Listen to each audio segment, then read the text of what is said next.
Ficai também vós apercebidos, porque a hora em que não cuidais, o Filho do Homem virá. Está entrando no ar. O programa A Última Chamada. Neste lar, o rei está voltando. O rei está voltando.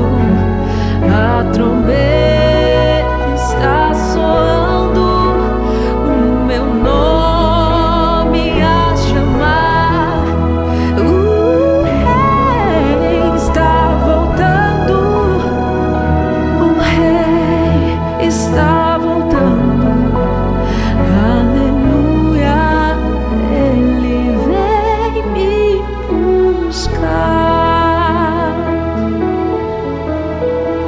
Aleluia, ele vem me buscar. Boa noite, que a gloriosa graça e paz do Senhor Jesus alcance todos vocês que estão conosco agora, aqui na frequência da 100.5, e você também que está nos acompanhando no site, e também você que vai nos acompanhar depois no YouTube, né? Que a gloriosa graça e paz do Senhor Jesus alcance a vida de vocês. Mais uma quinta-feira chegou e a gente tem o privilégio de estar aqui junto com a nossa audiência, junto com aqueles que vão ouvir pela primeira vez, né? Tendo a honra de poder ser um instrumento de Deus para abençoar a vida de vocês, tá certo, pessoal?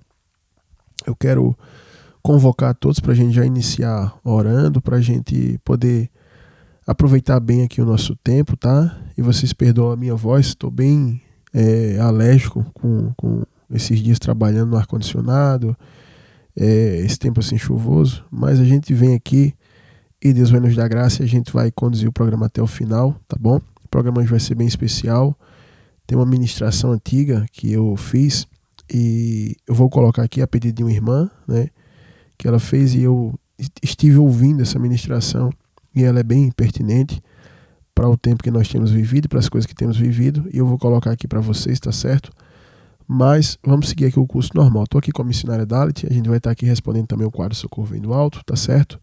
E depois a gente vem com a ministração da palavra. Então você que está em casa, que crê, eu peço que você ore junto com a missionária Dalit aqui nessa noite.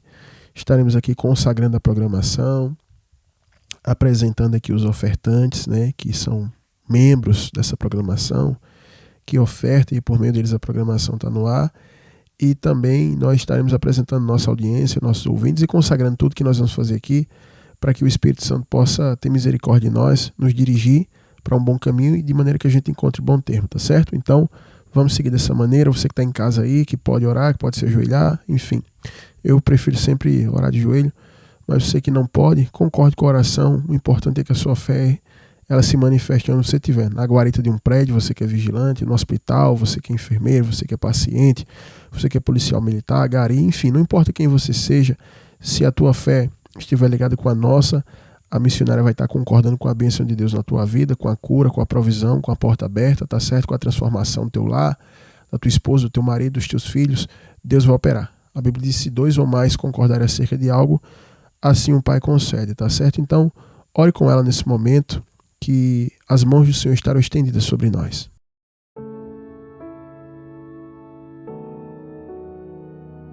Amém, glória a Deus. A paz do Senhor para os meus irmãos, minhas irmãs, que estão aqui conosco mais uma quinta-feira. Que a graça do Senhor inunde a casa de vocês nessa hora. Vamos orar. Senhor, meu Deus, meu Pai, nessa hora, meu Deus, eu quero colocar diante de Ti a minha vida, Senhor, a vida do pastor que está nesse estúdio, meu Deus. Nós carecemos e precisamos, Senhor, da Tua força, Senhor, pois sem a Tua força, Senhor, a gente nem fica de pé, Pai. Precisamos do Senhor, meu Deus, para respirar, para estar aqui, Jesus. E eu também te peço, Senhor, a todos aqueles, Senhor, que estão ouvindo, Senhor, essa programação nessa hora, Pai, que o Senhor vá visitando, meu Pai, Visita, meu Deus, essa mãe que está aflita, Senhor, preocupada com seu filho, preocupada, Senhor, com sua filha, que não sabe onde seu filho está nessa hora, meu Deus. Vai consolando o coração dela nesse momento e vai trazendo, Senhor, a solução, Senhor, para essa causa difícil, meu Deus. Deus, visita essa mulher que está chorando, que está perturbada, Senhor, sendo violentada, Senhor, por seu esposo, por seu marido, aquele que deveria cuidar dela, meu Pai, mas que está agora sofrendo, ou vendo sua filha, Senhor, ser abusada dentro de casa, meu Deus. Dá força a essa mulher para que ela tome uma atitude, Jesus, para que ela saia, Senhor, desse cativeiro. Ajuda, Senhor, essa mulher que está nessa situação, Pai, que ela seja liberta, meu Deus. Em nome de Jesus, eu também te peço, ajuda, Senhor, nesse momento, pai de família, meu Deus, que está agora com a mão na cabeça, Senhor, sem saber como alimentar seus filhos, sua esposa, meu Deus, que está agora, Senhor, sem uma porta de emprego aberta, que está agora, meu Deus, numa rua, Senhor, procurando até dinheiro na rua, procurando uma solução e não está conseguindo nada. Meu Deus, ajuda esse pai de família, meu Deus, que esse homem, meu Deus, consiga, Senhor, da tua parte, meu Deus, a provisão, a providência, meu Deus, o socorro, meu Deus, que vem do alto. Meu Deus, em nome de Jesus, Senhor, eu te peço, ajuda os pastores, meu Deus, que estão ouvindo nessa hora, pastores de verdade, meu Deus, pastores, Senhor, que amam a tua obra, que amam a tua casa, mas que estão, Senhor, enfrentando dificuldade, problemas, Senhor, nas suas igrejas. Meu Deus, ajuda eles, fortalece, não permite que eles caiam. Deus, anima eles, Senhor, segura no braço deles, meu Deus, segura, Senhor, o coração deles, a mente deles. Não permita, meu Deus, que eles se desviem, Deus, mas conserva, meu Deus, os teus servos, meu Deus, na posição que o Senhor os chamou, meu Pai. Assim também as esposas de pastores, meu Deus, que o Senhor colocou, Deus, para estar do lado dos pastores e que enfrentam batalhas e dificuldades, meu Pai. Mas eu te peço nessa hora que o Senhor fortaleça, que o Senhor dê a elas, Senhor, mais vontade de orar, mais vontade de jejuar, Deus, porque os dias são maus, Pai. Em nome de Jesus, Senhor, e aqueles, meu Pai, que estão ouvindo essa programação, porque foi indicado por alguém, porque alguém compartilhou e que está agora ouvindo, sem saber o que espera, sem saber o que vai vir, Deus, que essas pessoas que estão ouvindo, meu Deus, o coração deles, Senhor, seja uma terra fértil para essa palavra germinar, meu Pai. Abençoa o coração deles, que eles já fiquem aqui concentrados, que eles não saiam, não durmam, não cochilem, meu Deus, em nome de Jesus, meu Pai. Visita, meu Deus, também, Senhor, aqueles que trabalham na madrugada, meu Deus, os motoristas de aplicativos, médicos, enfermeiros, Senhor, aqueles que os policiais, Senhor, os vigilantes, aqueles que trabalham, Senhor, no presídio, meu Deus, os presidiários, Senhor, que nesse momento também estão ouvindo, meu Deus, visita eles, dá mais uma chance, Pai, e que eles, Senhor, possam, Senhor, te servir, Pai, em nome de Jesus, Senhor. Nós pedimos a Ti, Senhor, as curas, Senhor, que a gente não consegue, Senhor, receber por meio de nenhum outro homem. Nós pedimos a Ti, Senhor, as portas abertas que nenhum outro homem pode abrir. Nós pedimos a Ti a paz, Senhor, que excede todo entendimento. Nós pedimos a Ti, Senhor, a luz, Senhor, da palavra, o entendimento, o direcionamento e a revelação da Escritura, meu Deus. E eu te peço que nessa hora, Deus, todos que estão aqui ouvindo essa palavra, saiam daqui com direção, saiam daqui com consolo, Senhor. E em nome de Jesus, em especial, meu Deus, eu quero interceder, agradecer e orar pela vida, Deus, dos ofertantes. Essas pessoas, meu Deus, que se dispuseram, Deus, que abriram o coração, Pai, e que tiram, Senhor, da sua semente, meu Deus, para colocar aqui nessa obra. Meu Deus, visita cada um deles, Pai. Deus, com saúde, com prosperidade, com alegria, com ânimo. Força, meu Deus, ajuda, meu Deus, cada ofertante, meu Pai. Cada mãe de família que oferta, Pai, cada pai de família que oferta, cada adolescente e jovem que oferta, abençoa eles sobremaneira, abunda eles sobremaneira, meu Deus, e que esse mês, meu Deus, coisas grandiosas venham na vida deles, Senhor, da parte do Senhor, meu Deus, que todos os ofertantes, Senhor, sejam cobertos, Senhor, pela cobertura espiritual que vem do Senhor, meu Deus, em nome de Jesus. Eu te agradeço por cada um deles, meu Deus, porque é por meio deles, Senhor, que essa palavra viva e eficaz ainda continua sendo tocada a trombeta aqui toda quinta-feira, meu Deus, em nome de Jesus. Amém. Amém, glória a Deus, que bênção, né? Você que orou conosco, orou com a missionária, já esteja ciente aí de que Deus ouviu a tua súplica e a resposta de Deus vindo em tua direção, resposta de vitória, resposta de paz, de porta aberta, de cura, de providência, de provisão, porque o nosso Deus é bom e a sua misericórdia ela dura para sempre, né? Então, receba da parte de Deus aí na sua casa, você que está trabalhando, onde você estiver, tenha certeza de que a mão graciosa do Senhor alcançou você aí, porque nós estamos aqui na rádio e a gente nem imagina o que está acontecendo, mas Deus está vendo você, Ele sabe o seu nome, Ele sabe a sua história, a sua trajetória, né? Então, a oração é conduzida pelo Espírito e certamente você que estava em concordância conosco vai receber resposta de Deus por esses dias, tá bom? Quem sabe até hoje, né? Queridos, vamos dar sequência aqui. Como eu falei para vocês no começo, tem uma ministração antiga que eu fiz, eu acho que faz 3 anos, e a pedido de uma irmã, né? Hoje à tarde ela pediu que eu colocasse essa mensagem, mandou o link para mim, eu ouvi a mensagem e o Espírito Santo tocou no meu coração para pôr aqui para vocês estarem ouvindo, tá certo? Então, não durma, né? Fica aí ligado, que depois aqui do quadro Socorro Vem do Alto, né? Tem uns profetas de última hora, e essa mensagem vai ser exibida aí na íntegra, né? E eu tenho certeza que, como naquela época falou com muita gente, vai falar com você hoje, porque você não está aqui em vão, foi Deus que colocou você aqui, tá certo? E aí Deus vai falar com você tremendamente. Pessoal, quero dar só aqui uns avisos pra gente seguir aqui pro quadro Socorro Vem do Alto, que o caso é bem interessante hoje. Fique atento, você que tem criança, tá certo? Com esse quadro Socorro Vem do Alto aqui, muito interessante. A gente deu uma pausa na escola de obreiro, porque tá tendo uma sequência de casamentos lá na igreja, no sábado, né? Que é o dia da escola de obreiro.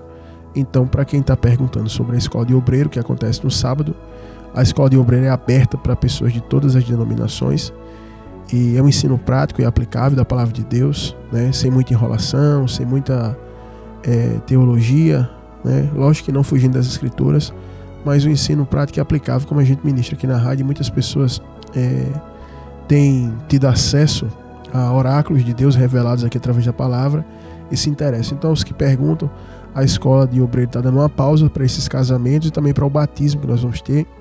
Vamos ter 2 ministrações que antecedem o batismo para aqueles que vão se batizar, tá certo? Então, teremos 2 casamentos agora e teremos 2 ministrações sobre o batismo e o batismo. Aí depois a escola de obreiro volta e aí eu passo o aviso aqui no rádio para estar lembrando a você, e também você que está na lista de transmissão, você vai receber aí o cartaz, né? Sempre recebe o cartaz, você acompanha os status ali do WhatsApp do programa, e aí você vai vendo o que está acontecendo aqui. Como foi na vigília, né? Na vigília vocês receberam cartazes, na vigília vocês receberam vídeos, né? Viram status, e aí o povo de Deus veio se reunir conosco, está conosco nessa vigília, que foi uma bênção, tá certo? Então, a escola de obreiro está de pausa para esses casamentos que estão ocorrendo na igreja. Casamento é bênção, é prosperidade, né? É família crescendo, tá certo? E depois vamos ter o batismo, né? Entendeu? Então, quem quer se batizar com a gente também, que tem interesse em se batizar conosco, você fale com a gente no WhatsApp, tá? Se você está caminhando na fé e tudo, quer se batizar e quer se batizar conosco, fazer parte dessa tarde maravilhosa que a gente vai ter o batismo, fale com a gente e a gente vai te direcionar. Você vai participar das 2 ministrações antecedentes ao batismo e você vai poder descer as águas conosco e junto com os irmãos que estarão lá, tá bom? Então, pessoal, no mais é isso aí. Após esse processo dos casamentos e do batismo, a gente vai começar a campanha do resgate, que eu tinha falado aqui, que também muitas pessoas estavam perguntando se eu tinha esquecido. Não esqueci. Vamos conversar, vai ser uma bênção, vai ser amplamente divulgada, tá bom? E eu aguardo vocês lá, tá certo? Pessoal, o quadro aqui do Socorro Vem do Alto de hoje, ele é interessante aqui. Já faz tempo que a gente tá com essa pergunta aqui, vou colocar a luz no ar, tá certo? De um irmão que está passando por uma situação muito complexa, e a gente vai procurar aqui a luz das escrituras, tá orientando ele, e também tenho certeza que essa orientação passada para ele vai servir para você também, vai ser didática e vai te dar crescimento, vai te dar ensino, tá certo? E você que tem criança, procure ser mais vigilante. Depois que você ouvir o quadro Socorro Vem do Alto, vai entender por que eu estou falando sobre vigilância com criança, tá bom? Então, vou soltar aqui a vinheta e em seguida a gente vem com o áudio e a resposta, tá bom? Para aconselhar a sua vida, iluminar seus caminhos e resolver seus problemas, iniciamos agora o quadro O Socorro Vem do Alto. Paz do Senhor Jesus Cristo, pastor Josué e missionária Dalet. Estou precisando de uma direção urgente, pois o caso que vou relatar diz respeito à minha filha. Eu fui casado por 15 anos com minha esposa, tivemos 2 filhas e um filho. falo minha esposa, mas já estamos separados há 6 anos. Porém, no papel ainda estamos casados. Quando nos separamos, o Senhor Jesus me revelou que algo errado estava acontecendo com minha filha mais nova. Quando eu fui conversar com ela, eu descobri que ela estava sendo abusada sexualmente pelo tio da minha ex-esposa. Ela falou que isso era recorrente, porém ela não falava por medo das ameaças que sofria. Para piorar, minha filha mais velha, que já é adulta, falou que isso também acontecia com ela constantemente, mas também era coagida a não falar nada. Quando eu soube, fiquei com vontade de tomar uma atitude errada. Porém não o fiz, por isso estou pedindo uma direção. Já não sei o que fazer a respeito da minha filha mais nova. Pastor, esse pedófilo, além de ser um familiar, também é obreiro há mais de 35 anos. Durante 20 anos ele ficou fazendo parte da liderança e exercendo cargos em uma igreja, depois foi para outra igreja, onde atualmente está há mais de 15 anos. Lá ele também exerce funções de liderança por ser obreiro. Na época que eu não sabia desses abusos, ele já havia pedido perdão à minha ex-esposa. Ele prometeu não fazer mais, entretanto, ele voltou a abusar da minha filha mais nova e ainda foi visto com outra menina em uma moto, o que mostra ser uma prática não apenas com familiares próximos, mas também com outras meninas. A minha ex-esposa e minha ex-sogra deram entrada em um processo criminal antes de eu saber. Quando eu soube disso, fui até a delegacia. Porém, a delegada falou que não pode me passar nenhuma informação sobre os dias das audiências. Ela disse que eu só teria mais informações se eu fosse no fórum ou se minha ex-mulher me falasse os detalhes. Entretanto, minha ex-esposa não quer me falar nada. Eu não sei mais o que fazer, pois não estou podendo ter acesso ao processo que envolve a minha própria filha. Pastor, nessa situação, o que eu devo fazer? Amém. Tá aí a situação do nosso irmão, né? Que tá vivenciando aí esse vamos dizer assim, esse terror na sua vida, né? Porque quem é pai, quem é mãe de verdade, essa é uma situação desesperadora, indignante, né? Nunca passei, espero nunca passar em nome de Jesus, mas é muito triste isso. E vamos procurar aqui à luz da Bíblia alertá-lo, né? E, inclusive, essa situação desse obreiro aí, presbítero, diácono, sei lá o que ele é, ilustra bem o que eu vou ministrar hoje na palavra, né? Que é a ministração antiga. Vocês vão entender como casa bem a palavra antiga que a irmã escolheu com esse quadro dele, né? Interessante isso. A primeira coisa que eu quero abordar, antes de chegar na pergunta dele, né? O que é que ele deve fazer aí, que aí eu vou deixar para responder por último. A primeira coisa que eu queria abordar aqui é essa questão de casamento, né? Vou falar de novo sobre casamento. Eu tenho que falar de casamento, né? Porque tudo começou pelo casamento. Só existe filho porque teve casamento. Então, não tem como você responder o final, falar, olha, você tem que fazer isso, mas não começar pelo começo, pelo início de tudo, que é o casamento. Hoje, mais do que nunca, as pessoas têm se casado e têm ido morar juntos. Muitas pessoas nem casam mais. Vai logo morar junto. A primeira noite se conhece, já está morando junto, entendeu? Então isso está muito comum acontecer. E nessa questão de morar junto, nas intimidades, né, homem e mulher, tem a consequência que são filhos, né, em muitos casos. E geralmente esse tipo de relacionamento, ele não dá certo. O relacionamento da paixão, a paixão é um ímpeto que dá em qualquer pessoa por qualquer coisa. Nesse caso é sentimental, emocional, sexual. E vem um ímpeto da paixão e você já vai morar com a pessoa sem saber quem é o pai dele, a mãe dele, quem é ele, onde trabalha, qual a característica dele, qual a história dele. E a primeira noite que se vê numa festa, num local, até dentro da igreja está acontecendo isso hoje, a pessoa se vê e diz, foi Deus, foi Deus, foi Deus. Tem uma coisa também de profecia agora, que diz que é Deus escolhendo casal. Nunca vi isso na Bíblia, mas tudo bem. E aí o pessoal vai e se junta sem nem conhecer a história um do outro, entendeu? E na hora do prazer, né, que o pessoal é impelido pela paixão, tá tudo ótimo. Enquanto tiver prazer, tá ótimo. Só que depois que o pessoal se acostuma com a comida, acontece o seguinte, aí começam as brigas, as conflagrações dentro de casa, por conta de que você não conhecia aquela pessoa, né? Aí a pessoa não é como você esperava, você põe defeito nela, ela põe em você. Só que aí, depois das intimidades, em muitos casos, já tem filho, e acontece esse tipo de coisa, né? Eu não acredito que uma mulher aqui, como foi o caso do irmão, vai começar a trair a pessoa e se afastar do Senhor e tal, do nada. Tudo é progressivo, né?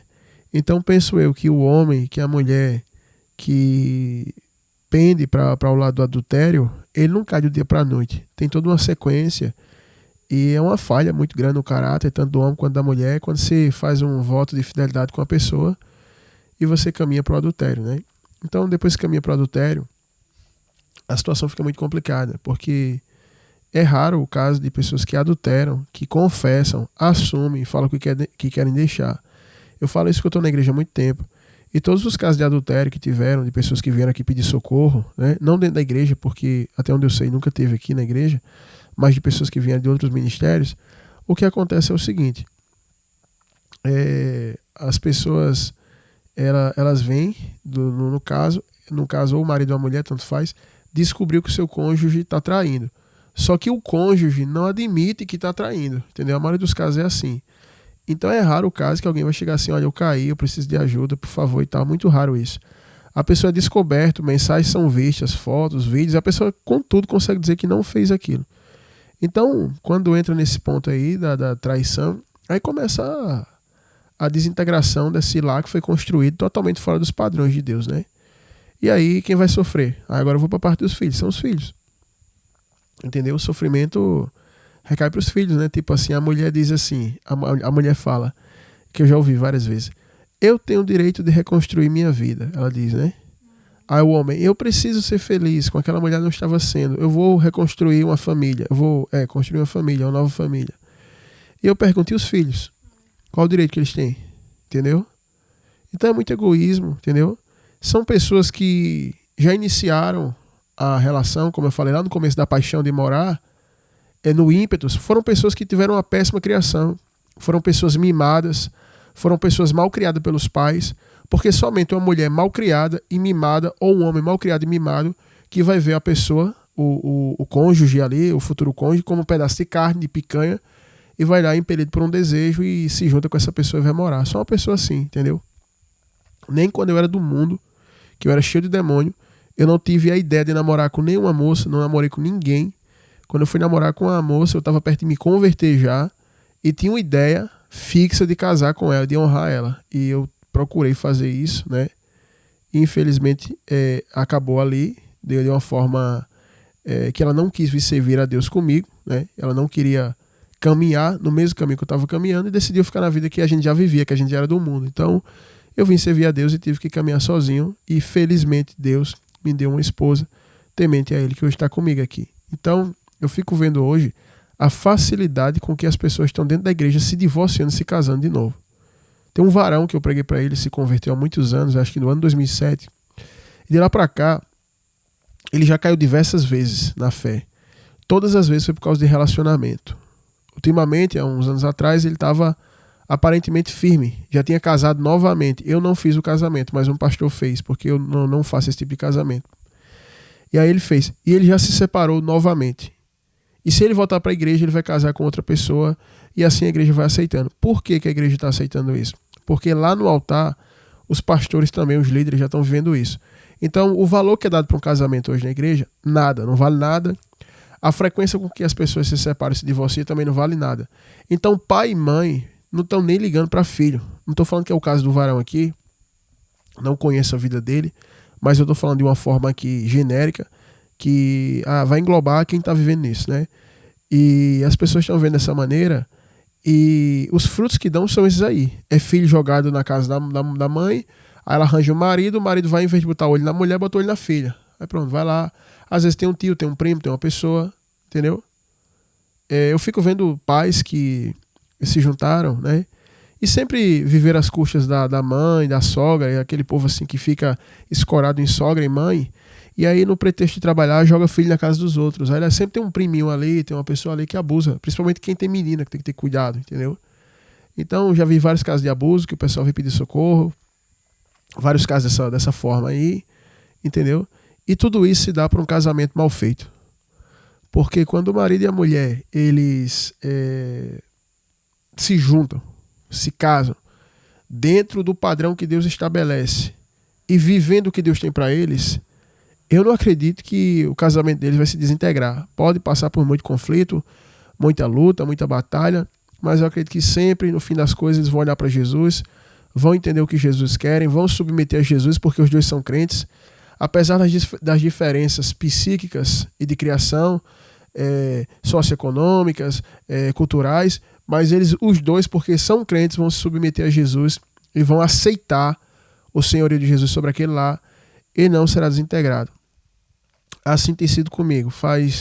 Fiz há uma semana atrás, fez 12 anos que eu estou casado e passei por muitos conflitos, mas no final das contas, dentro de todos os conflitos, era dobrar o joelho e aceitar o senhorio de Jesus sobre a nossa vida e continuar no matrimônio de maneira que nossos filhos estão cobertos, né?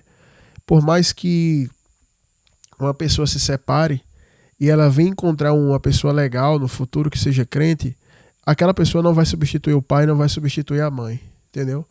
Ainda que seja um caso de divórcio, né? Que a pessoa venha se divorciar e de forma amigável e tal, que o pessoal diz que teve entendimento e foi tudo legal e tal. Ainda que seja dessa maneira aí, eu vou dizer para vocês, o cônjuge que você vai arrumar nunca vai substituir o pai da criança, nem a mãe da criança, certo? E tem casos aí que os pais são a tragédia mesmo, né? Então era melhor que as crianças nem tivessem nascido, né? Homens viciados com droga, envolvidos com crime, com feitiçaria, mulheres da mesma maneira, pessoas brutas, ignorantes, só sabe bater nos filhos. Nesse caso aí, a própria pessoa que já está com a criança não presta, né? Como casos que eu vi aqui recentemente, de pessoas que mandaram perguntas aqui na rádio, pedido de socorro, de ajuda, de pessoas que foram abusadas pelo próprio pai biológico, entendeu? Então são situações absurdas. Então tudo começa no relacionamento. Por isso que você que é cristão, que está me ouvindo e que sonha em formar uma família, que está solteiro, solteira, tenha prudência nisso. Tenha prudência. Eu passei muito tempo na igreja depois que eu me converti, que deixei a pessoa que eu vivia lá no mundo, que eu vivia morando não, que eu namorava, eu morava na casa dela, na minha.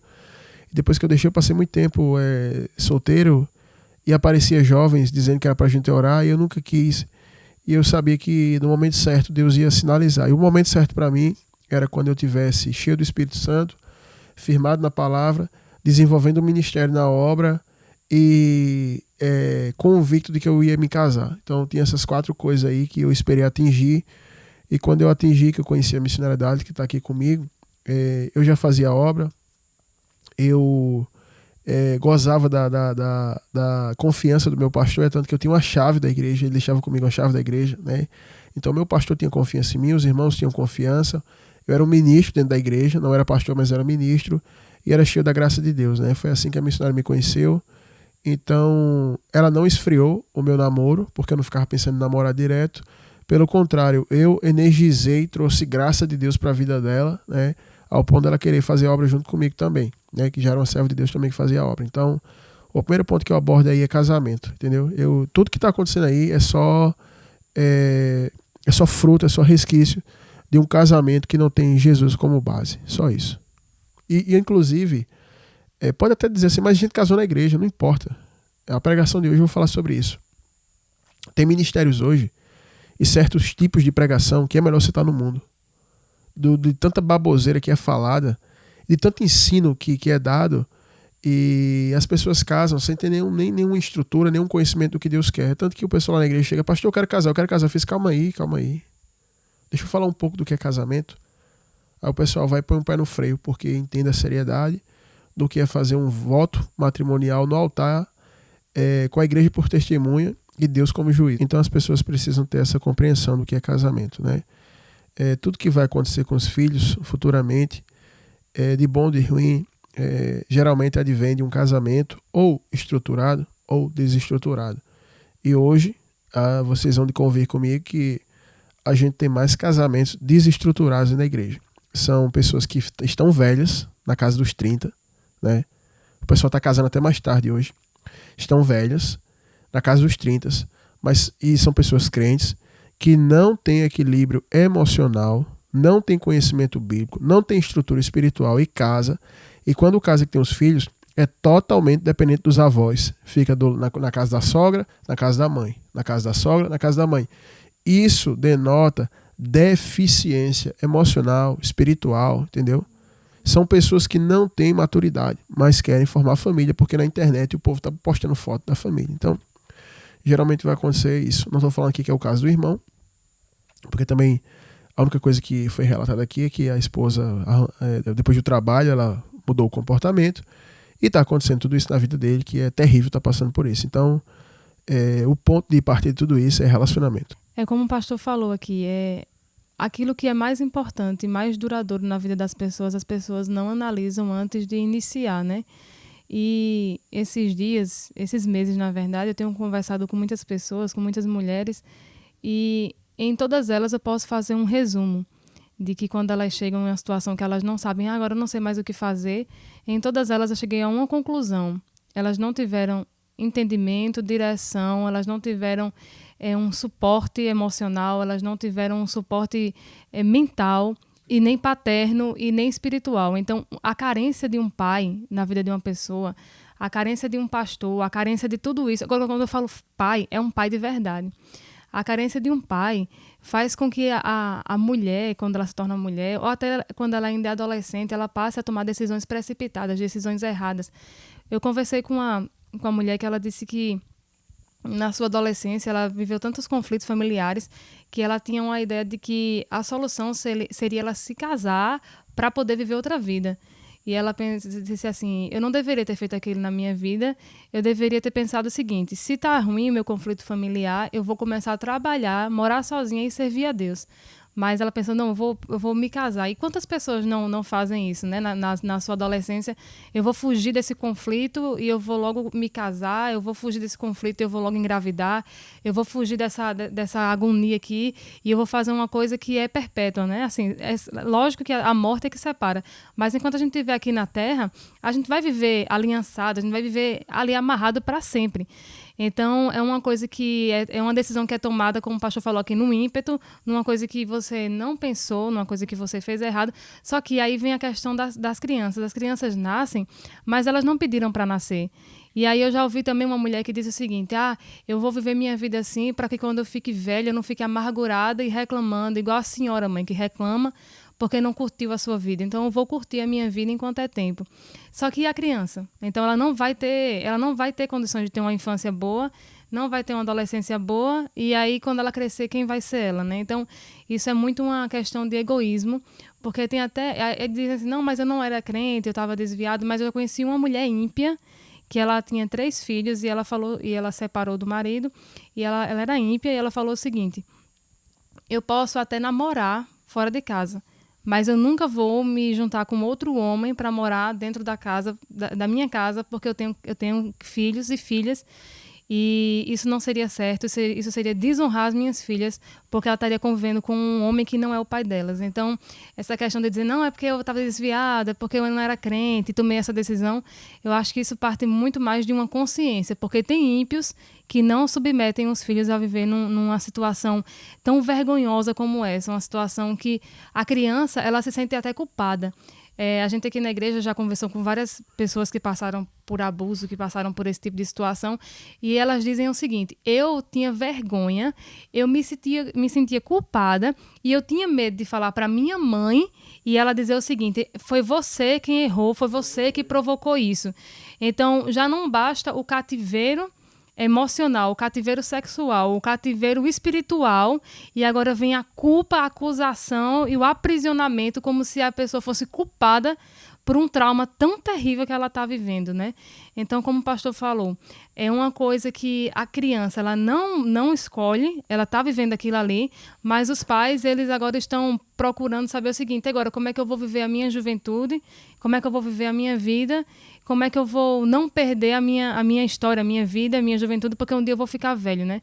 Então, como o pastor aqui falou, eu falo também que, antes de tudo, é lógico que a gente tem que resolver como a situação está agora, mas, antes de tudo, a situação todinha aqui é o egoísmo humano em não pensar nas consequências de uma criança ou de um adolescente que não sabe nem por que está viva, né? Então, eu acredito que para que tudo seja resolvido, a gente primeiro precisa assumir para si. Teve um rapaz que o pastor pregou para ele já tinha um filho, que ele já estava na adolescência e ele já estava até apresentando depressão, vontade de suicídio, e ele preocupado, eu vou me casar com aquela, não, vou me casar com aquela outra, não, vou me casar com essa. E ele tão preocupado com casamento, tão preocupado com namoro, e o pastor falou assim para ele: você está tão preocupado com essa moça, com aquela mulher, e você está tão preocupado em casar, só que você não está preocupado com seu filho. E aí ele disse: pastor, eu sonhei que ele tinha se suicidado, né? E aí o pastor falou para ele assim: então me diga uma coisa, vale a pena você correr atrás de um casamento agora, de um casamento aqui e acolá, ou você ir resgatar o seu filho? Vá morar com seu filho, vá servir a Deus e morar com seu filho. E ele não aguentou, preferiu ir casar de novo, já descasou, já está casando de novo, já está com outra mulher. Então realmente tudo parte de um egoísmo, e só Deus mesmo para fazer com que a pessoa, na verdade, só a pessoa querendo dizer assim: Deus, eu estou aqui e eu quero reconstruir tudo isso. Aí tem uma questão a ver com reconstrução. Você agora vai voltar e vai pedir a Deus misericórdia. Deus, tem misericórdia, eu tomei decisões erradas, eu fiz muita coisa errada, mas tenha misericórdia de mim, me dá mais uma chance, que eu quero agora consertar tudo que eu fiz de errado, e agora pedir misericórdia a Deus, para que Deus ajude a pessoa que está nessa situação. Tem pessoas que são conduzidas, né, pelos seus desejos. Assim é o viciado em cocaína, o viciado em crack, o maconheiro, entendeu? O viciado em pornografia, o viciado em futebol, em aposta, enfim.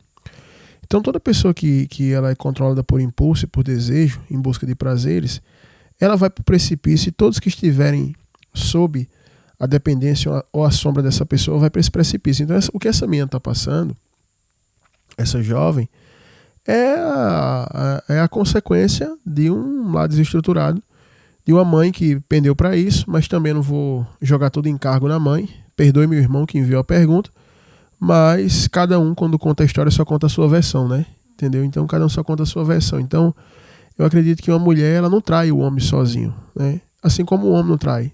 Lógico que eu não estou tirando a culpa dela de adultério, ou, enfim. Mas o que acontece é que tem casos que eu já vi aqui na igreja, que a pessoa, o lado traído, fala o que aconteceu, e quando você conversa com a pessoa que traiu, ouve também o lado dela, e você vê que há uma balança quase que equilibrada nisso, né? Mas no fim só sofre as crianças, entendeu? Então, a pessoa conduzida por isso, entendeu? Por exemplo, eu respondi um caso aqui, faz umas semanas, uns meses, não lembro, sobre um obreiro que era viciado em futebol e apostar futebol e tal, isso aí. E eu não lembro se foi a mulher dele que mandou, se foi ele, enfim. Aí eu falei sobre isso aqui. Depois eu recebi outros tantos casos. Então eu fico pensando assim, dessas pessoas que se julgam obreiros. Como é que você é obreiro? Obreiro, ela está um patamar acima dos membros. É uma pessoa que está servindo no altar, que é para estar mais ligado com Deus. Como é que o obreiro pode estar preocupado com Flamengo, River Plate, Libertadores, Sul-Americana, Campeonato Brasileiro, aposta, quem ganhou? Uma pessoa como essa, ela não tem estrutura nem para ser obreiro, entendeu? E se a pessoa, como diz lá em Timóteo capítulo 3, se a pessoa não sabe cuidar bem da família, como vai cuidar da casa? Ele está dizendo, né? Ele faz um paralelo. Então eu fico pensando assim, um homem que se diz obreiro e que está preocupado com esse tipo de coisa, porque futebol é uma paixão, e a pessoa está preocupada com aquilo ali, com o placar, defendendo o time, brigando com pessoas, discutindo o trabalho sobre quem é bom, quem perdeu o gol. Isso é coisa de babaca, de gente infantil, entendeu? Então a pessoa fica discutindo aquilo ali, ela não tem maturidade espiritual para ser um obreiro. Aí eu penso, ela não tem maturidade espiritual para ser um obreiro, agora eu faço ao contrário do que Paulo fez. Ela tem maturidade espiritual para cuidar de uma família? Teve uma irmã que chegou para mim e disse: pastor, fale com meu marido que ele lhe escuta. Eu fiz: sim, mas é o quê? Meu marido é um bebezão. Trabalha de segunda a sexta, 2 turnos, só tem sábado e domingo para ficar com a gente, com as crianças, e aí o negócio dele é ficar jogando campeonato, e não liga pra gente e nem comparece comigo para vir prestar conta do que ele tem que prestar conta, se é que vocês que estão em casa me entendem. E aí ela reclamou e disse: se ele não mudar, eu vou embora e vou levar as crianças. Aí você vê, era crente, casal de crente. E até tinha feito seminário de teologia. Aí você pensa, o cara aprendeu todo o conhecimento teológico, mas não tem nenhuma estrutura psíquica e espiritual para cuidar de uma família, entendeu? Então também tem muitas mulheres que reclamam dos maridos, né? Só que foi elas que escolheram. E por muitas vezes, quando namorava que ele foi embora, você foi atrás e trouxe ele de volta. Entendeu? A família toda não dava apoio, a igreja não dava apoio. Aí o cara foi embora, aí você ficou chorando e trouxe ele de volta. Aí agora que tá mais velhinha, aí fica dizendo, é isso, esse homem é isso, você que escolheu. Entendeu? Então todo esse caso desse irmão aqui parte de relacionamento. Porque aí também eu não posso chegar aqui e jogar a culpa na mulher ou jogar a culpa nele. Eu sempre tenho pesado casal na balança e boto meio a meio para cada lado. Entendeu? Porque formar um lar é responsabilidade, ter filho é responsabilidade, eu ensino isso, né? Então a segunda parte que eu quero abordar aqui, isso aqui foi só um parênteses que eu abri, a segunda parte que eu quero abordar aqui é acerca dessa questão de pessoas num púlpito praticando não só pedofilia, mas outras coisas, né? Eu vou dizer uma coisa para vocês aqui, isso aqui é um segredo que não é mais segredo. Toda igreja pautada na religiosidade, roupa, estilo, não prega sem gravata, mulher só tem que usar saia, não pode depilar a perna, não pode depilar a axila, não pode pintar o cabelo, não pode cortar isso, não pode tocar naquilo, não pode ver aquilo. Todos os ministérios pautados nesse padrão de religiosidade só escondem uma coisa: pecado. Todas as vezes da minha vida que eu me encontrei com pessoas assim, que é porque aparentemente, na aparência, era uma santidade. Não, eu não mostro nem o cotovelo à luz do meio-dia. Não, meu calcanhar, ninguém jamais viu meu calcanhar. Porque é muito sensual o osso do calcanhar e ninguém jamais viu. A minha perna, nunca cortei um pelo da perna. Entendeu? Eu tenho uma peruca. Enfim, todas as pessoas que eu vi preocupadas com esse tipo de coisa, eu vi uma coisa em comum nelas: não tinham conhecimento bíblico. E depois de anos, apareciam os escândalos. Todo tipo de escândalo que você imaginar. Homem com homem, mulher com mulher, adultério. Eu vi até receptação de objetos roubados. Conheci um fariseu, tive o desprazer de conhecer um fariseu no ano 2012. E esse fariseu, quando me viu pregando, ele me elogiou. Ele, grande pastor, grande mestre das escrituras e blá blá blá, aquela conversa toda. E quando a pessoa elogia muito, hoje eu aprendi isso, aquela bajulação ali, quando alguma coisa é maligna. E aí esse fariseu fez isso e me apresentou a outra turma de fariseu que ele conhecia e começou um propósito de uma vigília e pediram para eu liderar e pregar todas as noites, eram 7 dias. E esse fariseu só usava calça, aquela coisa toda, e toda aquela dogmática que não resolve nada, não tem poder contra o pecado, não tem poder contra o demônio, enfim, é só uma coisa para lavar a consciência da pessoa e ela se sentir santa. E eu vi que tem alguma coisa errada nele. E aí um dia esse cidadão estava, antes de ir para esse propósito da vigília, dos 7 dias, ele estava falando com outros irmãos e estava falando da época que ele era traficante. E ele falando que ele dizia assim: para a glória de Deus, eu não baixava a cabeça para policial, não. Me jogava na viatura, mas era encarando e não sei o quê. Para a glória de Deus, para a glória de Deus. Eu andava com uma pistola linda na cintura, para a glória de Deus. Eu fiz, que é isso que esse cara tá falando? Esse cara tá endemoniado? E ele se gabando daquela época.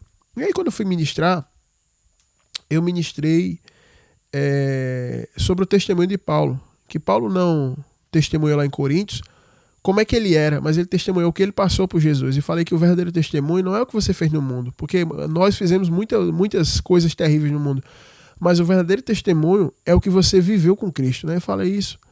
E aquilo ali foi ofensivo para ele. E eu sabia que ele ia me medir a cordel e ia procurar alguma coisa para me acusar, e eu já sabia o que era. Ele ia me acusar na aparência.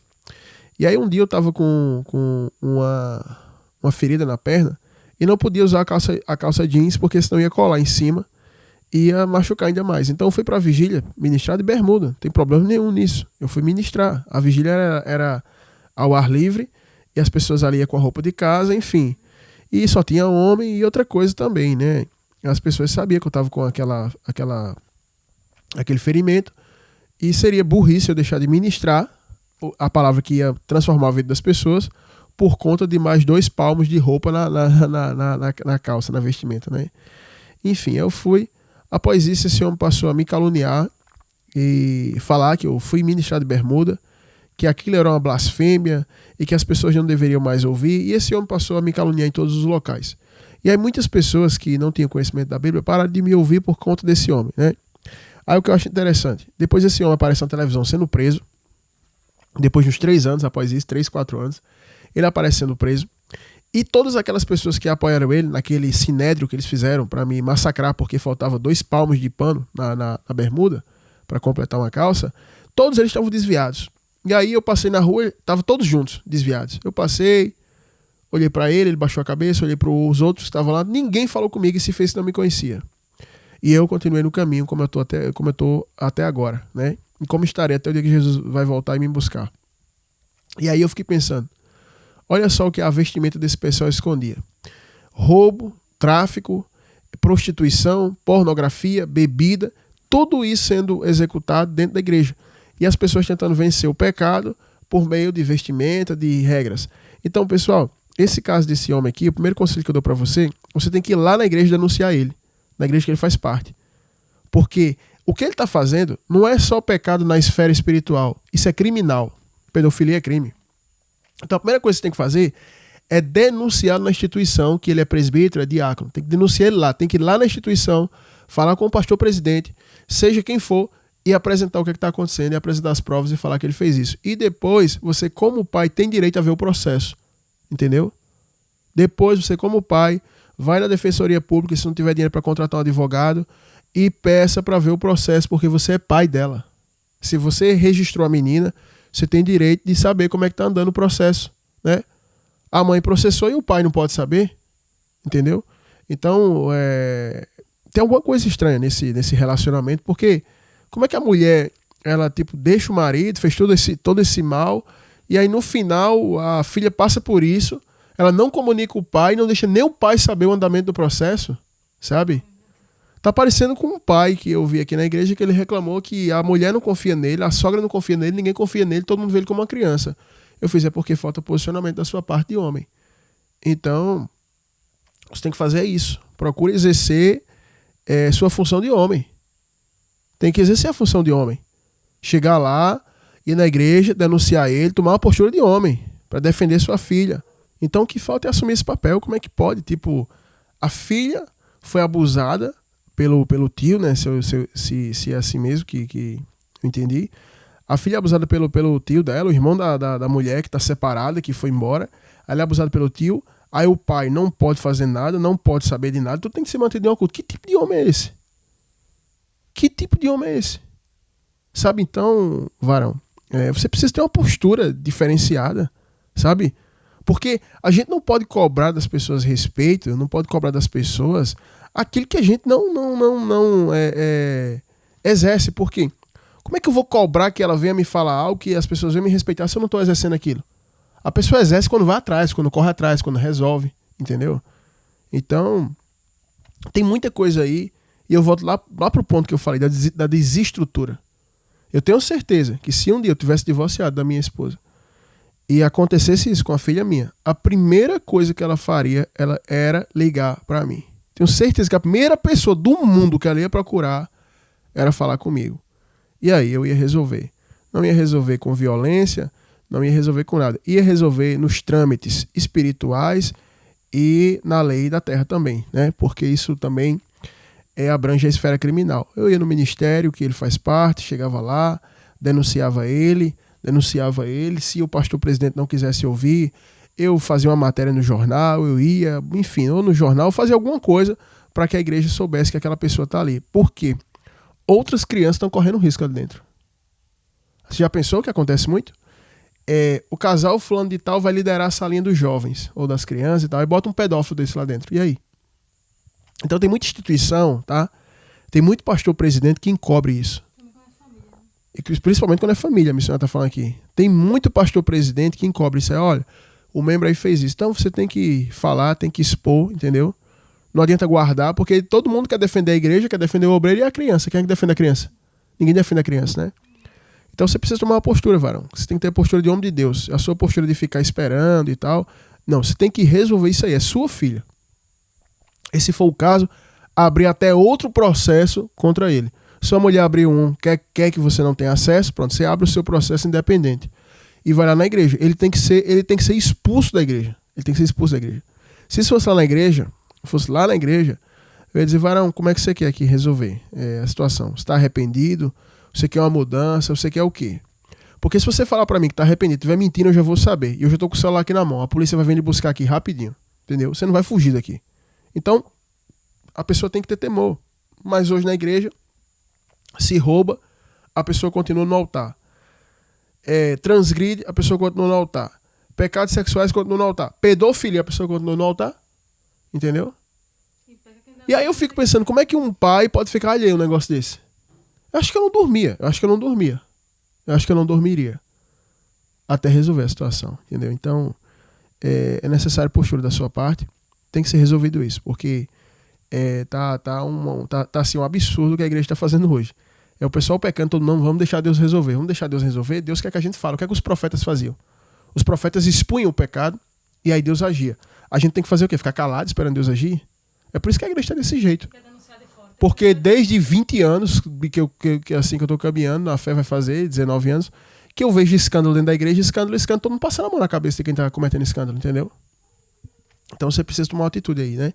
Sua atitude de pai, ela tem que ser lá nesse ministério aí que ele faz parte e tem que ser para ter acesso ao processo ou até você abrir um novo processo contra ele, entendeu? Tem que fazer isso aí.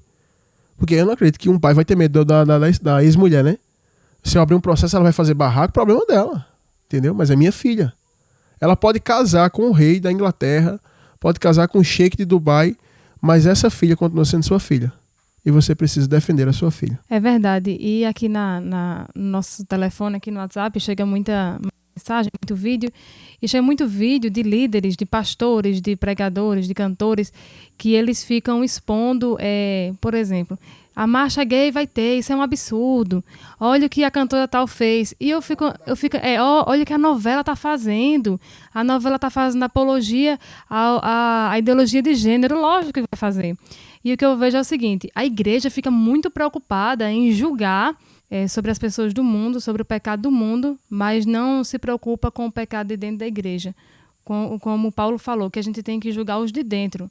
A gente não tem que julgar os de fora, quem vai julgar é Deus. Então a gente tem que julgar os de dentro.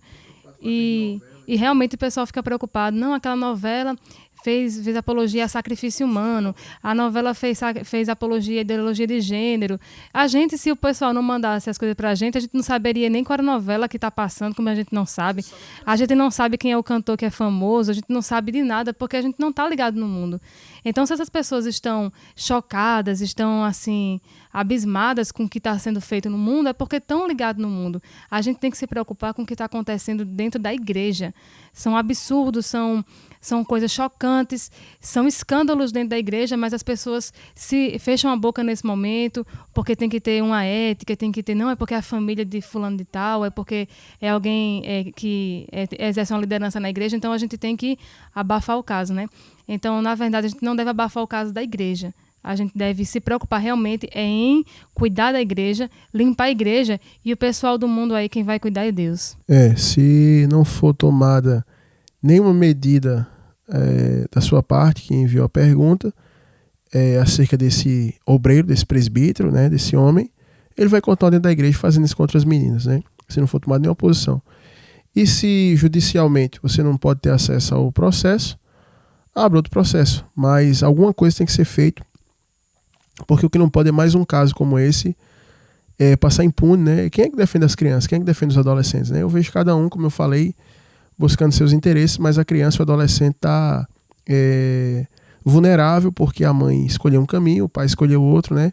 E eu quero tocar aqui num ponto que é que a pessoa que sofre abuso, ela carrega muitos males psíquicos na sua vida e espirituais, né?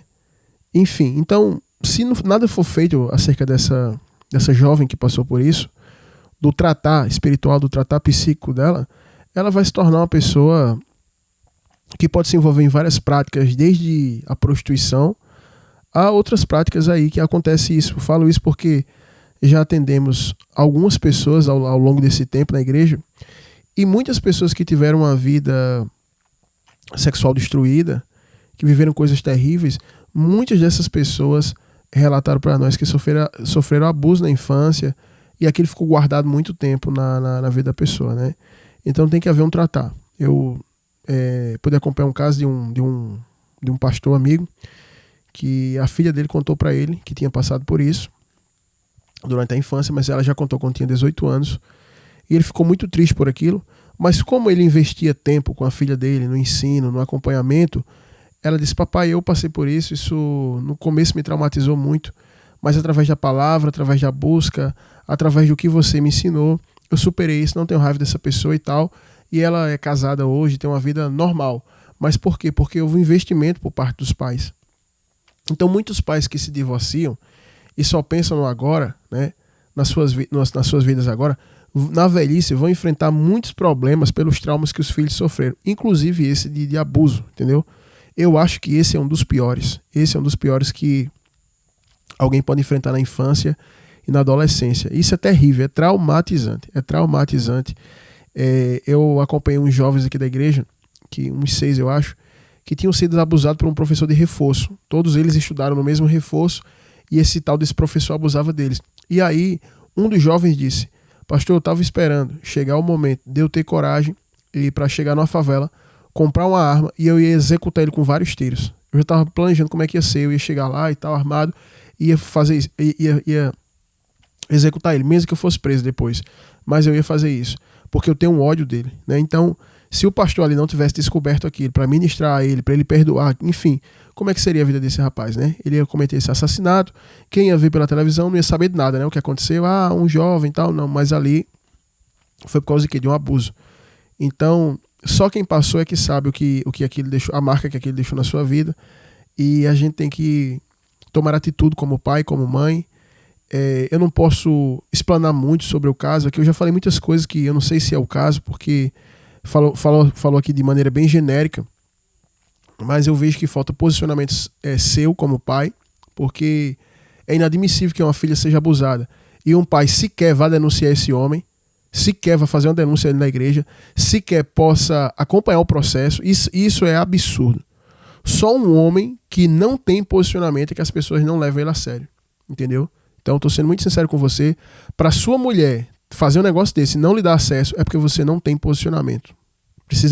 A gente precisa ter posicionamento varonil, posicionamento de homem, para que as pessoas nos respeitem. Porque, independente do divórcio, isso é uma situação muito grave e tem que haver o respeito, né? Então, você poderia ter acesso a toda a situação para poder tratar como pai também, indo lá nessa igreja denunciar ele e podendo acompanhar o processo, né? Podendo fazer parte do processo. Mas, ao ponto de ninguém deixar você falar nada, saber de nada, é porque as pessoas não têm um pingo de respeito por você. E respeito não se dá, se conquista. Você precisa ter isso aí. Eu não posso agora falar com sua mulher: olhe, respeite seu marido. Respeito se conquista. Tem muitos homens que chegam pra mim e falam: minha mulher não me obedece, minha mulher não me respeita. Eu falo: claro, filho, você não tem posição de homem. Você não tem um posicionamento de homem. Você não tem uma postura que faz a tua mulher e teus filhos te respeitarem. Essa postura não é grito. Essa postura não é violência. Essa postura não é bater em ninguém, não é botar ordem em ninguém. Essa postura é o padrão bíblico de homem que Deus estabeleceu. Se a gente chegar a ser isso aí, a gente vai adquirir respeito dentro da nossa casa, entendeu? Então, tome essa postura e haja, porque a única vítima aí não é você, não é sua esposa, é sua filha, né? Talvez sua esposa conte o caso dela para alguém e conte que você fez mal para ela, e você conta o caso dela para alguém e conta o que ela fez com você, mas aí a vítima nem é você nem ela, a vítima são os filhos de vocês. E os filhos de vocês estão sendo vítima de vocês dois e vítima da pessoa que fez isso, entendeu? Essa é a realidade do caso, né? Muitas pessoas aqui enviam perguntas para mim e pedindo direcionamento. Tem que estar disposto a ouvir a verdade, né? Tem gente que depois da pergunta que eu respondo aqui me bloqueia e não quer mais ouvir. Então aí, problema seu. Mas se a pessoa envia a pergunta e ela quer o direcionamento, é assim. Tem gente que sai de Tibiri, Bahia, de várias cidades, vai lá na igreja se aconselhar. Aí conta a história toda, um sofrimento só. Quando eu dou a direção, a pessoa fecha a cara e fica indignada com a direção. Então, se você sabe qual a direção, para que me pediu direção? Então, a direção é essa.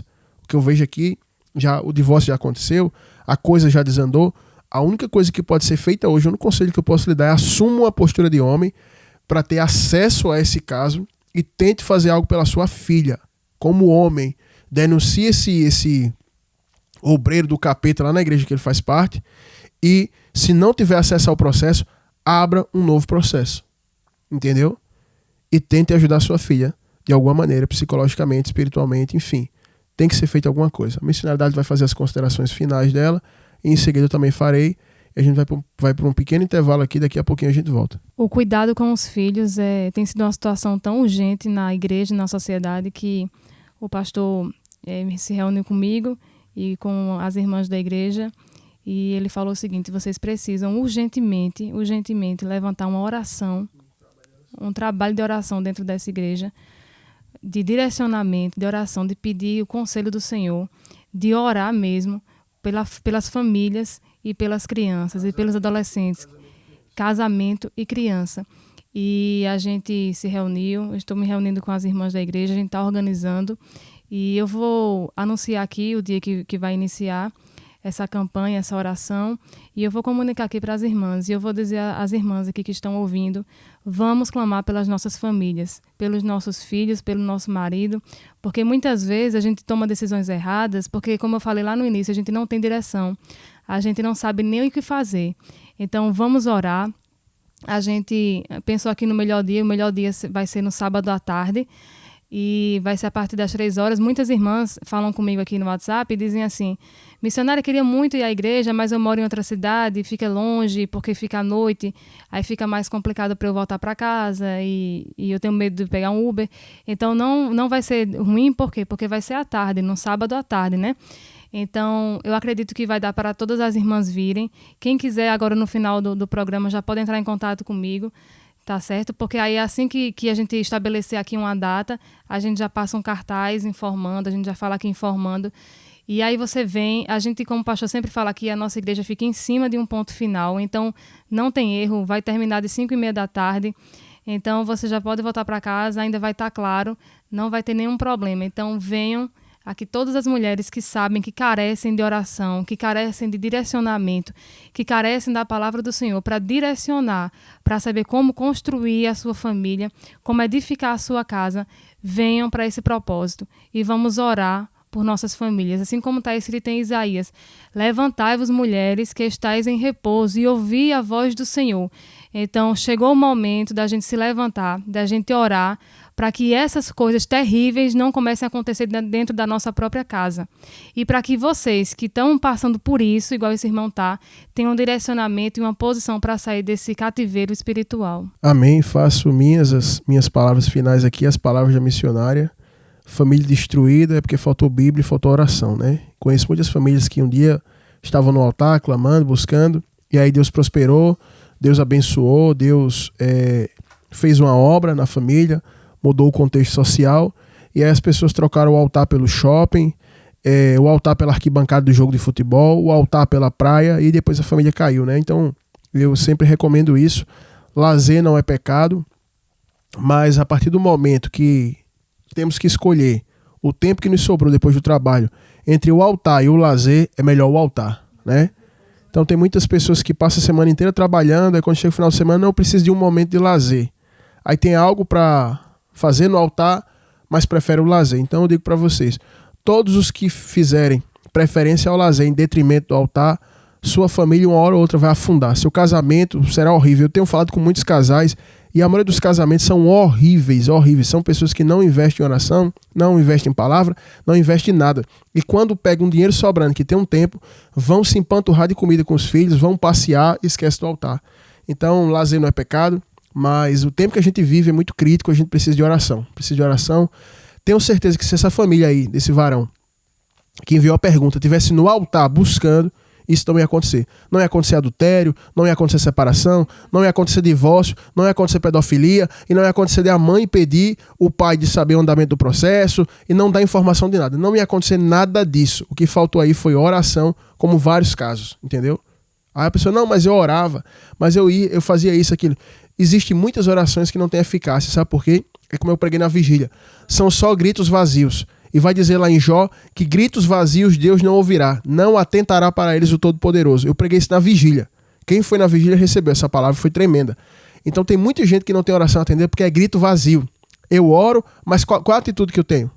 Então de que adianta agora esse pai tá orando, mas não teve atitude ainda de denunciar esse varão, esse tal obreiro aí, pedófilo, não teve atitude de denunciar ele na igreja, não teve atitude de ter acesso ao processo, não teve atitude de abrir um processo contra ele, não teve atitude de nada. Então pode continuar orando que não vai se resolver nada.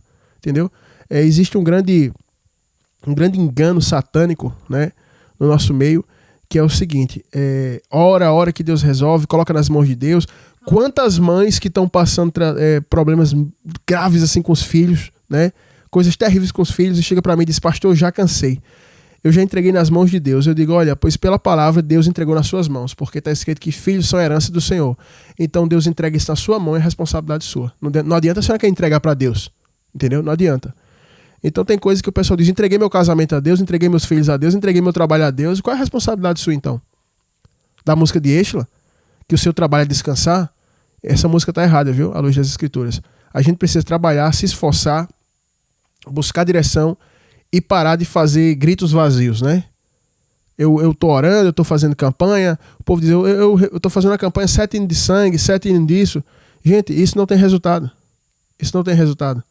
O que eu mais tenho convido são com pessoas que vieram dessa linha de igreja, tá passando um problema. Eu fiz uma campanha toda quarta, durante 7 dias, cantar 7 hinos de sangue, 7 hinos de fogo, 7 hinos de água, 7 hinos de terra, 7 hinos de nuvem. Não existe isso, não existe isso.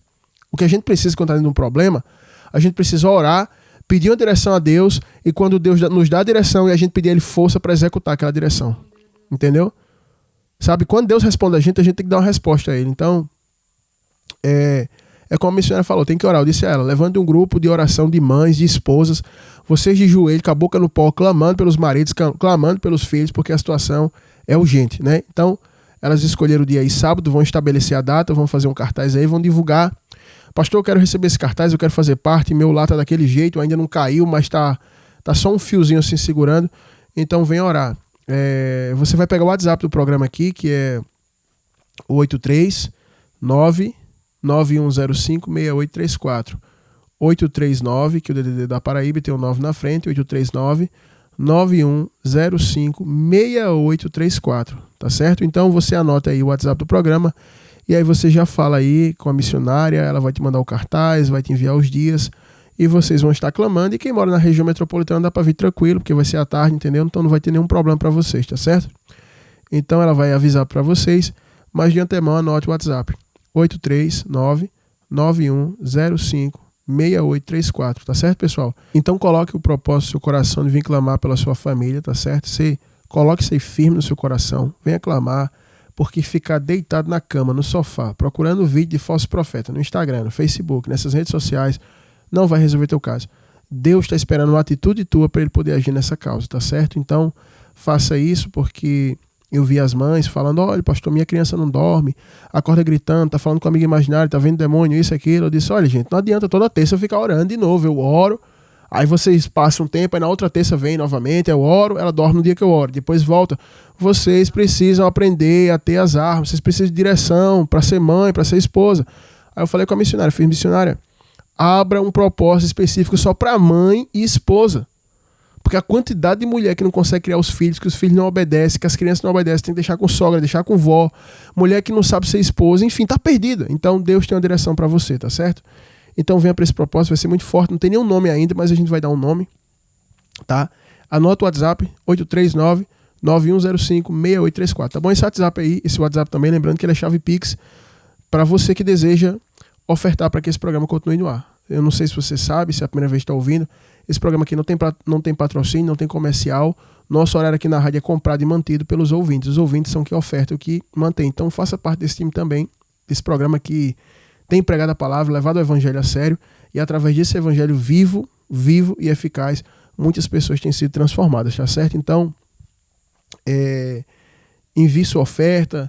Mas pastor, R$5 é pouco, R$10 é pouco. Gente, se cada pessoa que está ouvindo enviar R$5, a gente compra essa rádio, entendeu? As pessoas falam comigo aqui, a maioria não oferta. Digamos que 15% das pessoas que falam com a gente no WhatsApp oferta. A maioria não oferta nada. Se você botasse um propósito de enviar todo mês R$30, que você não compra nem lanche em canto nenhum, uma vez por mês, a gente teria um espaço maior na rádio. Muita gente quer a gente falando mais tempo, ministrando, mas precisa de pagar, né? Porque rádio não é barato, tá certo? Então se torne ofertante, oferte, abençoe, faça propósito, faça como muitos irmãos que estavam com as portas fechadas e nos ouviram aqui, disse, pastor, eu fiz um propósito de dar os R$10 que eu tinha, fazer uma oferta e Deus abriu uma porta, e tem gente que hoje está trabalhando, e tem até mães que começaram ofertando, agora o filho arrumou um emprego, oferta também, entendeu? Ela disse, pastor, eu mandei oferta, eu falei, mas a senhora já tinha mandado? Não, essa aqui é do meu filho, pastor, que ele fez um propósito que ele, quando arranjasse o primeiro emprego, primeiro salário ele ia fazer esse propósito, ele fez, Deus abriu a porta. Então Deus está abrindo a porta para muita gente, né? O que não adianta é você ficar ouvindo uma palavra como essa, uma programação séria, tá abençoando teu lar e tua casa e ficar só reclamando. Reclama disso, reclama daquilo. Então, se as portas estão fechadas para você, eu vou te ensinar um segredo. Semeie na obra de Deus. Agora é obra séria. Não dê pra mulher que fica pedindo pix na internet, dizendo que é boca de jacaré. Meu amor, você tem um minuto, eu quero ser boca de jacaré na tua vida. Não fique dando dinheiro pra esse tipo de gente aí, que aí vai piorar a sua situação. Oferte em obras sérias, como essa aqui. Essa rádio tá aqui no ar, esse programa A Última Chamada, tá no ar aqui há praticamente 5 anos, abençoando várias pessoas. São muitos testemunhos de coisas grandiosas que Deus fez aqui. Então tenho certeza que se você de coração sincero semear aqui, Deus vai te abençoar, tá bom? Pastor, eu não uso o Pix. Como é que eu faço? Fale com a gente no WhatsApp, 839-9105-6834, que a gente te fala uma forma de ofertar na lotérica, no banco. E você que usa o Pix pode fazer agora usando esse número aí como chave Pix, 839-9105-6834, tá bom? Pessoal, vou fazer o que eu prometi para vocês aqui, um pequeno intervalo, e vou colocar aí a palavra para abençoar a tua vida, tá certo? Uma palavra tremenda que foi pregada aqui há 3 anos praticamente, e uma irmã pediu que colocasse hoje novamente essa palavra, e ela até casou um pouco com esse quadro Socorro Vem do Alto, e eu tenho certeza que Deus vai falar com muita gente hoje, tá bom? Então, eu vou soltar esse louvor aqui, tá? E daqui a pouquinho a gente vai vir com essa palavra, em nome de Jesus, tá certo? Os profetas do Senhor são portadores da poderosa palavra de Deus que cura, liberta e salva. Fique agora com os profetas da última hora. Pessoal, na mensagem de hoje vai ser curta. Eu queria falar de um tipo de igreja e de um tipo de fé que ela não produz nada, é estéril. A vida não muda, nada muda. E tem um personagem aqui na Bíblia que ele era obreiro de uma igreja, ele era líder, na verdade, de uma igreja. E chegou uma situação que ele viveu na vida dele que ele percebeu que a fé dele não servia para nada. E aí ele tomou uma atitude radical. E eu acredito que algumas pessoas saibam quem é esse personagem. E eu acredito que essa palavra aqui, se você abrir o coração mesmo, com sensibilidade e humildade, Deus vai falar contigo, você vai mudar de vida. Marcos, no capítulo 5, versículo 21, diz o seguinte: tendo Jesus voltado no barco para o outro lado, afluiu para ele grande multidão, e ele estava junto do mar. Eis que chegou a ele um dos principais da sinagoga, chamado Jairo, e vendo-o, prostou-se a seus pés, e insistentemente lhe suplicou: minha filha está à morte. Vem, impõe as mãos sobre ela, para que seja salva e viverá. Jesus foi com ele. Está aqui. Jairo. Muita gente conhece essa história. Você que é crente já deve ter escutado essa pregação trocentas mil vezes, né? Acerca de Jairo, quem era Jairo, Jairo não sei o quê, e Jesus curou a filha de Jairo. Mas eu queria falar para vocês uma coisa que eu acho que vocês nunca ouviram sobre Jairo e sobre essa situação. Deus me dava uma revelação, um entendimento dentro disso, que Jairo era uma pessoa dito que ele tinha um cargo notório dentro da igreja, uma sinagoga, você ser um príncipe na sinagoga. Você era uma pessoa estimada socialmente, religiosamente, né? Ele tinha ali seus ministérios ali dentro para desenvolver naquela sinagoga. Enfim, ele cumpria a lei judaica, a lei de Moisés. Vivia dentro daquele sistema religioso. Era uma pessoa estimada pelas pessoas da sinagoga, né? Que vamos dizer assim, de modo grosseiro, que seria a igreja da época. Ser estimado pelos líderes. Inclusive, ele era um dos principais, né? Então ele fazia parte de uma alta cúpula religiosa, de uma liderança. Ele também era bem visto na sociedade, né? E era visto como um homem santo, de boas obras, enfim. Porque Jesus disse que, na parábola do fariseu e do publicano, disse que o fariseu, ele subia ao templo para orar, e ele orava louvando a si mesmo pelas suas qualidades, pelos seus predicados, pelas suas características, das coisas boas que ele fazia. Então Jairo tinha tudo isso, né? Se fosse para trazer Jairo para os dias de hoje, quem seria Jairo nos dias de hoje?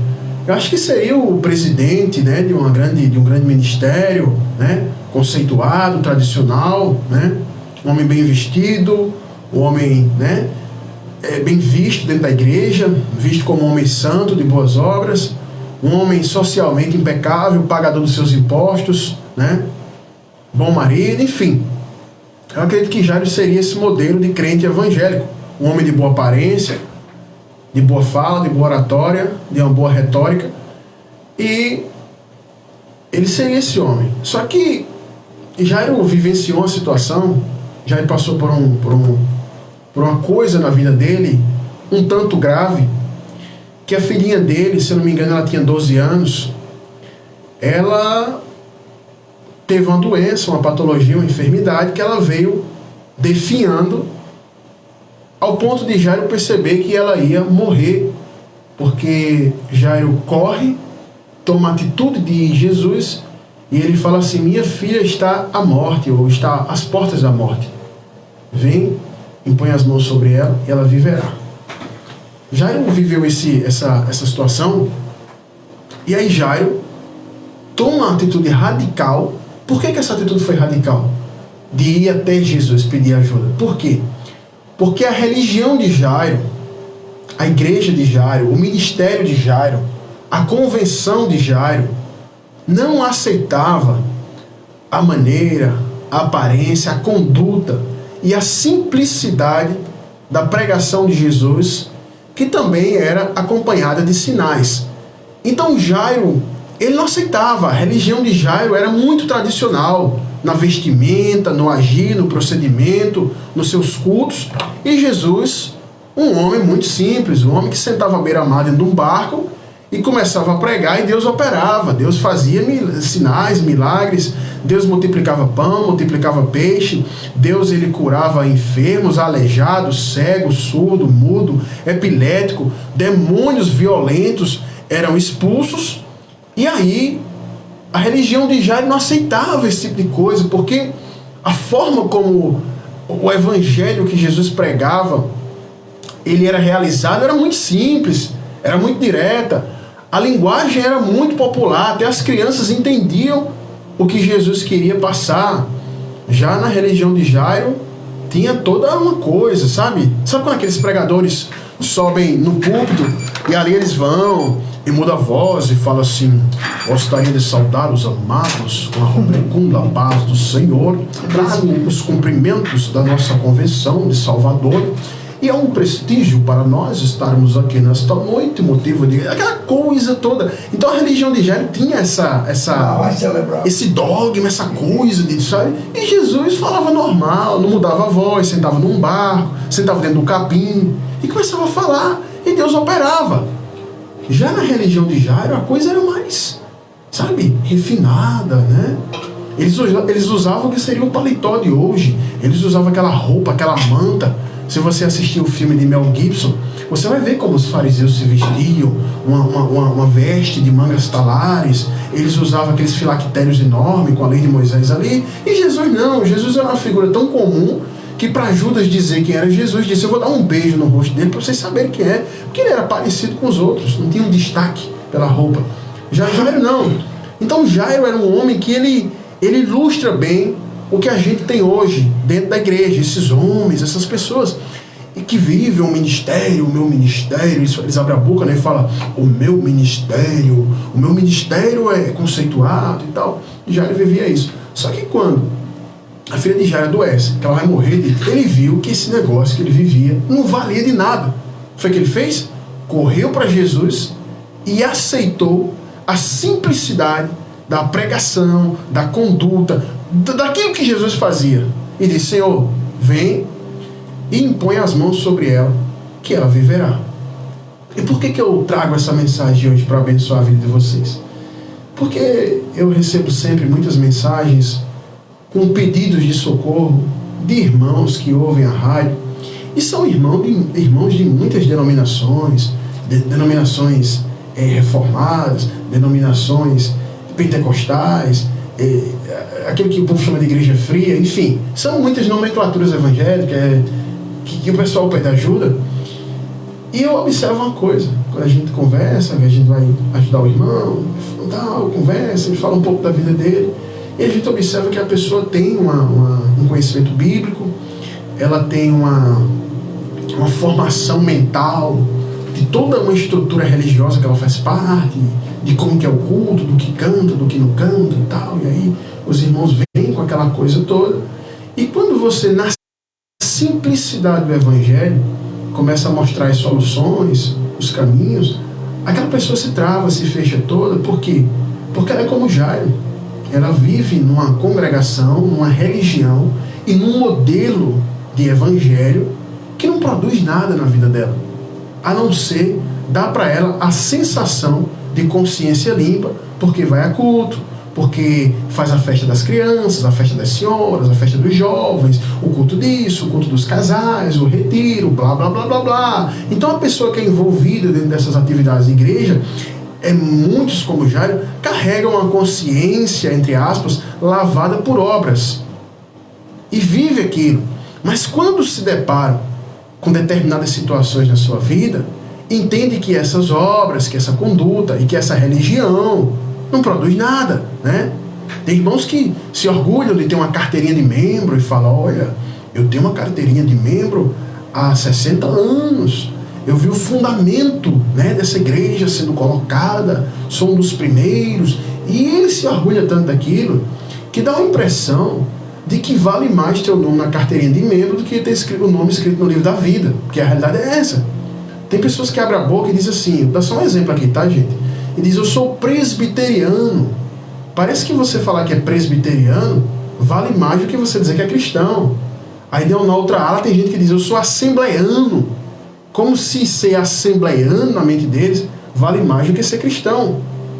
A gente não deve ser nem presbiteriano, nem assembleiano, nem batista. A gente tem que ser cristão, seguidor de Jesus. Essa é a realidade. E Jairo dizia, eu sou fariseu. Eu sigo a lei pura que os fariseus seguem, e tenho um zelo para com essa lei, como Paulo dizia que era um fariseu zeloso, sabe? Aí quando Paulo se converte, que a igreja de Coríntios tem uma briga dizendo, eu sou de Paulo, eu sou de Apolo, Paulo chega e diz, gente, quem é Paulo e quem é Apolo? Nenhum dos dois é nada, um planta, outro rega, mas quem dá o crescimento é Jesus, vocês são de Cristo, sabe? Então quando você começa a adquirir essa mentalidade partidarista, religiosa, baseada em obras, eu vou te dizer uma coisa, ainda que pareça que você está se santificando, que você está próximo ao Senhor, você está se distanciando dele. Porque quando a gente começa a se apoiar em obras e no nosso orgulho, a gente se afasta de Deus, sabe? Quando a pessoa veste a roupa da igreja dela, canta o hino da igreja dela, quando ele faz as atividades da igreja dele, ele se sente mais puro, mais santo. Só que o Senhor vai falar em Isaías, pela boca do profeta Isaías, que as nossas maiores obras de justiça são como trapos imundos. Ou seja, a justiça do homem diante de Deus não é nada. Porque Deus é santíssimo, Deus é altíssimo, Deus habita num nível de santidade inatingível. Ao ponto de que no livro de Jó, no capítulo 15, olha o que diz, Deus não acha puro nem o céu e nem os anjos. Deus não vê pureza nisso. Tampouco o homem mortal que bebe o pecado como se fosse o quê? Água. Então Deus não vê nesse tipo de mentalidade, nesse tipo de fé, nesse tipo de igreja, Deus não vê louvor nisso. Porque Paulo disse assim, eu decidi não me gloriar em nenhuma outra coisa, a não ser no Evangelho, na cruz de Jesus Cristo. Ele pregado lá na cruz, é nisso que eu me glorio e é nisso que eu me apoio, porque ele fez essa obra perfeita, ele executou esse ministério de Deus, essa obra sacrificial, de uma maneira tão perfeita que toda honra, toda glória, todo louvor converge nele e é tudo para ele, toda honra, toda glória, tudo seja dado a ele e eu me apoio só nisso. Paulo, que era um homem, assim, que foi arrebatado ao terceiro céu, mas Paulo vai dizer que ele só decidiu se gloriar, se apoiar, se sustentar só nisso. Já Jairo, ele é aquele modelo de pessoa que decidiu se apoiar numa religião, num tipo de roupa que veste, num tipo de culto, num tipo de hino, num tipo de vida, de estilo de vida ali religioso. Ele decidiu se apoiar nisso e nas suas obras para se sentir uma pessoa mais santa, mais pura e mais digna de qualquer coisa. Quando que na realidade, quando ele vê a filha dele à morte, ele se sente um homem fraco, impotente, pecador, sem poder nenhum e sem nenhuma autoridade para exercer ali algo espiritual de maneira que a filha dele voltasse a viver. Esse foi Jairo. Então todo mundo que vive nessa mentalidade, chega um dia que ela bate de frente com a situação, que ela vê que a religião não vale nada. E olha isso aqui que eu vou falar para vocês, só a título de testemunho. Escute isso aqui, que isso vai ilustrar bem o que eu estou pregando nessa noite. Eu conheci uma família no ano de 2004. 2004 foi 2003, faz tempo, né, gente? Eu era um jovem, adolescente, né? Entrando assim na juventude. E eu conheci essa família. E era uma família assim muito exemplar. Dia de domingo, o pai se arrumava, colocava ali sua vestimenta, o seu terno completo, a calça de linho, a calça ali social, o seu sapato bem lustrado, colocava sua gravata, o seu paletó por cima, arrumava o seu cabelo, punha ali o broche da igreja dele no paletó, bem destacado, o broche da sua convenção, ele colocava ali, aí saía com a sua esposa, ela bem adornada, seu cabelo arrumado, ela com seu vestido ali, e saía com seus 3 filhos para a igreja, e congregavam eles numa igreja tradicional, e eles eram muito bem vistos pela vizinhança, né? Pelo fato de fazerem parte daquela igreja, e eles tinham essa conduta, né? E eu percebia ali um pouco de orgulho da parte deles, né? Por serem membros dessa igreja e por ter essa conduta, né? Eles se vestiam de uma forma diferente, falavam de uma forma diferente, as músicas que eles escutavam, né, eram os que eles chamam de hinos, e viviam toda aquela situação, e eles se sentiam bem diferentes, e se apoiavam muito nisso, e falavam muito também da sua denominação, que santificava isso e aquilo. E o que aconteceu é que chegou um tempo que eu vi aquela família se desintegrar, porque aquele homem, chefe de família, ele se envolveu com cocaína e com um amante. Eu não sei se ele se envolveu com cocaína por causa da amante, ou ele começou a usar cocaína e por isso arranjou um amante. Enfim, eu não sei. Eu sei que começou isso. E aí o filho dele me contou isso e começou a conversar comigo, e a gente fez uma amizade. Que até então a gente não tinha uma amizade antes, porque eles... A visão que eu tinha é que eles se sentiam superiores a mim, eram mais crentes do que eu, por causa do meu jeito, que eu me vestia, o jeito que eu falava, e eles se achavam mais crentes. Mas quando houve essa situação, eu comecei a conversar com um dos filhos dele, e a gente fez uma grande amizade, e para resumir, esse homem se separou, foi embora de casa, essa mulher que dirigia um círculo de oração, que era uma mulher de muita revelação, de muito mistério, ela veio entrar numa depressão, adoeceu, morreu de câncer. E o outro filho, um dos filhos dele morreu também, morreu afogado. Enfim, e a família inteira se desintegrou ali, foi se desintegrando e tal. E eu fiz uma amizade com ele e passei a participar de algumas das lutas que aconteciam lá, na família deles. E aí eu ajudei, né? Eu pude ajudar, eu pude participar. E ele observou que, o filho dele observou que toda essa coisa que a religião trazia, toda essa consciência de santidade, de pureza, de agradar a Deus, ele viu que na hora desse fato não adiantou de nada. Não houve autoridade para resolver aquilo. E pessoas comuns, crentes comuns, começaram a ajudá-los. E o que eu queria passar para vocês nessa noite é o que emperra a vida de muita gente, o que trava a vida de muita gente, o que amarra a vida de muita gente, é você ter um tipo de fé como Jairo.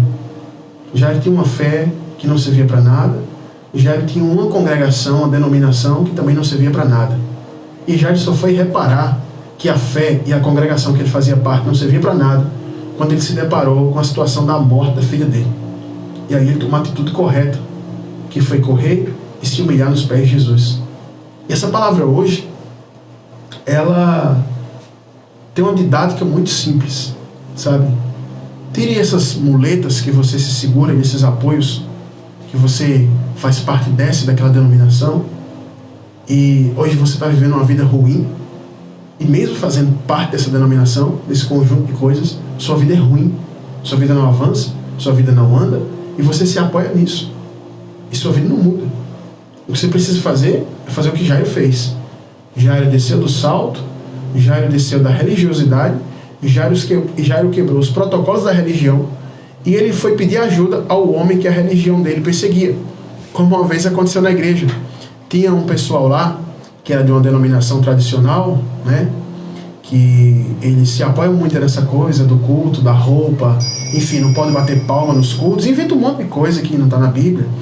E esse pessoal sempre que criticava a nossa congregação, ficava próxima deles. A gente, porque era uma congregação simples, porque os irmãos se vestiam de maneira simples, enfim, tudo era muito simples. E aí, esse pessoal criticava a gente bastante, eu nem ligava para isso, nunca liguei com isso, eu me importo em pregar o evangelho. Só que aconteceu o seguinte, numa noite, eu estava no culto, e quando terminou o culto, eu estava ali ainda na porta da congregação, me despedindo de alguns irmãos. Chega uma senhora com a filha e diz: pastor Josué, por favor, eu sou irmã tal, sou da igreja tal aqui, talvez o senhor não me conheça, mas eu conheço o senhor. Por favor, se dirija à minha casa, que meu marido chegou em casa bêbado. Eu tentei conversar com ele tentou me agredir, tentou agredir minha filha, uma criancinha de 5 anos, e eu acho, no meu pouco entendimento, eu acho que ele está com algum demônio, algum espírito maligno. O senhor poderia ir na minha casa expulsar? Eu disse: eu posso. E aí o irmão chegou e falou para mim: pastor, essa mulher fala mal do senhor, essa mulher fala mal da igreja da gente, o marido dela é um fariseu que fica de paletó e gravata no sol do meio-dia, fala mal da gente, fala mal do senhor, disse que a igreja da gente é do diabo, e agora essa mulher vem aqui pedir para o senhor ir na casa dela expulsar demônio, o senhor vai? E eu disse: eu vou sim, eu vou lá, quem quiser ir comigo pode vir. E aí o irmão foi comigo, a gente chegou lá, tinha garrafa de cerveja, tinha maço de cigarro, e eu fui, porque aquela mulher tomou a atitude de vir recorrer a mim como um homem de Deus. Ela viu na minha pessoa algo de Deus, né? Ela viu que tinha alguma coisa de Deus, de Jesus ali, que ela podia extrair. E eu fui. E cheguei lá, estava esse homem de fato endemoniado. A gente foi lá, expulsou o demônio dele. Ele tornou a consciência. Eu conversei com ele, eu disse: olha filho, por que você fez isso? Por que você quis bater na sua mulher? Ele disse: pastor, eu não lembro disso. Eu falei: por que você pegou o salário, você recebeu seu pagamento, sua quinzena hoje, você foi gastar com bebida, você foi gastar com cigarro, sua filha está com fome. E eu sei que eu conversei com ele, e aquele mesmo homem fariseu que falava mal da igreja, que falava mal da gente, que detonava a gente, aquele mesmo homem, ele veio e sentou ali comigo e começou a conversar parecendo outra pessoa. Sabe o que é que eu estou tentando passar para vocês e que muitos já entenderam? É que quando a gente se liberta da religião, dessa coisa de vestimenta, das obras, dos eventos, dos congressos, de tal, festa de mocidade, quando a gente se liberta dessa coisa, dessa capa maldita religiosa, a gente consegue ter um encontro, um contato com Jesus, e nessa simplicidade a gente alcança o poder de Deus. Como é que um homem que vivia engravatado, tinha um cargo de obreiro na igreja, o camarada manifesta endemoniado? Ou seja, a religião, ela oculta pecados e demônios. Se vocês observarem isso, em Lucas 13, tinha uma mulher que ia para a sinagoga encurvada da coluna, e aquilo era um demônio. Se não fosse Jesus, ninguém nunca tinha descoberto que aquela situação daquela mulher era um demônio. Então o que acontece? Quando a gente é apegado a isso, a gente não consegue viver o evangelho eficaz, que tem poder, que expulsa demônio, que cura, que há autoridade, que há poder. Por quê? Porque você está apegado, você está preso a uma mentalidade, a uma fé, a uma congregação que não resolve nada, como foi o caso de Jairo. E olha que detalhe interessante. Quando eu estava conversando com a mulher dele, do homem que estava endemoniado, ela pegou e falou o seguinte: pastor, veio aqui nosso pastor, não expulsou, veio aqui o presbítero fulano e veio aqui os diáconos e ninguém expulsou. Aí logo eu falei para eles, eu disse: gente, a religião não tem poder contra os demônios, a religião não tem poder, a roupa que você usa não tem poder, as atividades que você pratica, isso não tem poder. O poder está em você viver uma fé bíblica, e a fé que Jesus passa para a gente é muito simples. Ela não consiste em a gente se apoiar nisso, ela consiste em você se entregar corpo, alma e espírito para o Senhor e confiar no que Ele fez, de maneira que de maneira que você realmente vive uma santidade real, você busca ser santo, você ora, você jejua, você se apoia no Senhor, você não faz as coisas para aparecer, você não é um fariseu, você não usa uma roupa de destaque, você não tem uma santidade falsa, que na frente das pessoas você veste um paletó, uma gravata, muda a voz, mas quando você sai dali você chama palavrão, você peca, você adultera. Não é esse tipo de fé, sabe? E o que muita gente hoje precisa nessa noite é se libertar disso, porque isso é uma maldição. Isso é uma maldição. Esses dias uma senhora lá na igreja, esses dias aí, acho que não faz nem um mês, se manifestou lá com um demônio. E tipo assim, não foi aquelas manifestações violentas, mas ela estava com o demônio lá. Aí o que aconteceu? A irmã disse assim, olha, bênção, vamos lá para a igreja de novo, porque Deus está fazendo uma obra na sua vida. Ela, não, porque eu faço parte daquela congregação, eu vou para o culto de doutrina, o culto disso, daquele, blá, blá, blá, e ela com a saia dela. Aí eu disse, meu Deus, olha gente, falando para os irmãos mais chegados, olha o que é a religião. A mulher está há tantos anos na igreja, ela falou com a boca dele que a vida dela é uma desgraça, que ela tem uma vida desgraçada. E aí Deus opera, começando a tirar o demônio da vida dela, começando a arrancar o demônio da vida dela. Aqui, Lã tá dizendo aqui, ó, eu tava lá, pronto, Lã tava lá no culto, lá aqui de Bahia, ele tava no culto lá em João Pessoa nesse dia. Aí, a gente chama ela pra vir, ela disse que não vai vir porque ela faz parte da igreja há tantos anos e tal, que tinha que estar lá, porque o culto doutrina, ela com a saia, com toda aquela armadura que o pessoal bota, ela lá, aí disse que não podia ir. Aí a irmã, eu disse, gente, Deus começou a fazer uma obra, Deus começou a tirar os demônios dessa mulher, e agora ela diz que não pode porque ela vai para a religião dela. Olha o que é a religião. Terça-feira agora, tinha um rapazinho lá na igreja, eu chamei ele na frente porque quando ele estava em pé lá no culto, eu vi que tinha um demônio com ele. Aí eu chamei ele para frente e orei por seu demônio. E aí ele ficou na igreja lá, ele foi para a igreja e tal, e vai ficar congregando lá, entregou a vida para Jesus, esse rapaz. Aí eu fico pensando, digamos que ele fosse de outra igreja.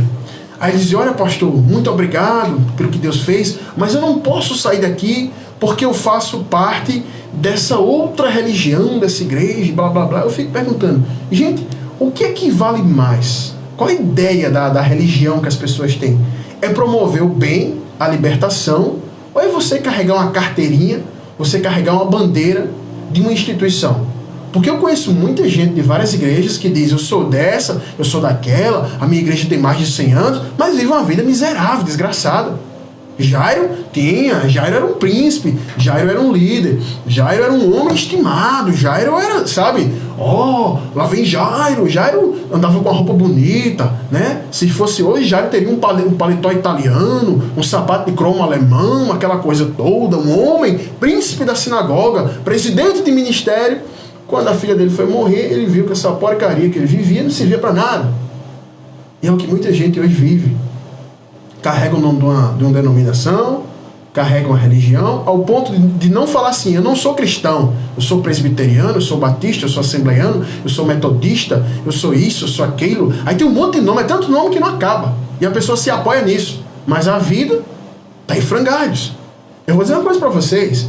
Eu preferia não ter nenhuma roupa de destaque, ter um chinelo havaiano segurado num prego, né? Ter uma roupa simples. A minha igreja não tem nenhuma placa, nenhum nome, mas que Jesus estivesse ali operando a minha vida, sabe? Operando a minha vida. Porque de que adianta carregar tudo isso e não ter operado de Deus? E essa coisa que eu estou passando para vocês aqui, esse entendimento, ele é tão claro que tem muita gente que me despreza. Uma vez eu fui pregar na igreja tradicional e eu não fui de paletó e nem fui de gravata.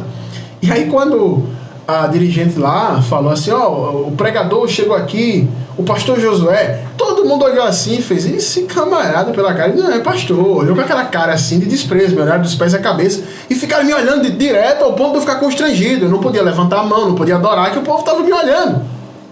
Aí quando eu peguei o microfone, que eu comecei a pregar, que Deus começou a operar, aí no final o povo, pastor, ore por mim, pastor, onde é a sua igreja, pastor, qual é o número do senhor, pastor, qual é a rádio, pastor, o senhor pode ir na minha casa, pastor, o senhor pode isso. Ou seja, a religião impede as pessoas de enxergarem, a religião impede você de acessar o poder de Deus, a religião impede você de ser liberto. Quantas mães falam comigo, mães de filhos desviados de denominações tradicionais, e eu digo, olha mãe, essa denominação que a senhora vive, esse tipo de conduta de evangelho que ensina para jovem, não segura jovem na igreja, porque isso não é evangelho, está baseado em congresso, em festividade, festa do setor 2, setor 3, setor 4, festa disso, ensaiar o hino, o fogo vai cair, a pastinha e tal. Isso não segura jovem na igreja. Se você quer que seu filho seja crente, ele tem que ser pregado o evangelho, desde pequeno, desde berço. Não é escolinha dominical com revistinha para anotar versículo. Anote o versículo da revistinha, a EBD, a lição tal, Davi derrubou o gigante. Tudo isso, gente, é infantilização, é religiosidade. O que o homem precisa, ele precisa viver o poder de Deus, ele precisa ter experiência com Deus, ele precisa ver Deus operar, ele precisa ver o Espírito de Deus expulsar o demônio, curar o enfermo, ressuscitar o morto, sabe? Eu vivi a letra da palavra, a revelação da palavra, sabe? Do verbo de Deus, mas eu também vivi experiências sobrenaturais, de orar por pessoas serem curadas no leito, de expulsar demônio, de chegar no traficante armado e botar a mão na cara dele e manifestar endemoniado. Então eu vivi essas coisas desde a juventude numa simplicidade muito grande, gente. Sabe, eu não tinha uma roupa certa para usar, não tinha uma carteirinha de membro, eu botava minha mochilazinha nas costas, uma bíblia e um vidrinho de óleo, e eu saía evangelizando numa casa, na outra casa, e ali Deus ia operando. Não tinha um conjunto, não tinha uma roupa, não tinha uma pastinha, não tinha um líder, não tinha um dirigente. Eu ia nessa simplicidade e Deus ia fazendo, Deus ia usando, e nisso a comunhão com Deus ia aumentando. Eu fui o único crente da minha parentela, da minha casa inteira, só eu me converti, e eu era perseguido pelo meu pai, pelos irmãos, por todo mundo, a chegar ao ponto de ser expulso de casa por causa do evangelho. Eu fazia um culto no terraço da casa da minha mãe, que dava tanta gente que ela não suportou e me expulsou de casa, sabe? E ali eu vivi uma fé que ela me enraizou, porque o crente tem que ser radical, mas o crente tem que ser radical em ter raiz na palavra, nas experiências com Deus, e não ser radical para usar essa roupa, usar aquela roupa, usar aquilo outro, sabe? Usar aquelas coisas. Então eu vivi uma fé simples, onde eu vi Deus operar, gente. Eu já orei por pessoas que estavam à beira da morte e a pessoa viveu e está viva hoje. Já entrei dentro de boca de fumo para pregar para traficante que hoje é pastor. Mas quando a pessoa tem a mentalidade de Jairo, quando a pessoa sustenta aquela mentalidade de Jairo, das obras, da sinagoga, do cargo, porque é importante, aquela coisa de mudar a voz, aquela baboseira toda, isso não segura ninguém, isso não te dá acesso ao poder de Deus, isso não te dá acesso aos milagres, isso não te dá acesso à autoridade sobre os demônios, não te dá.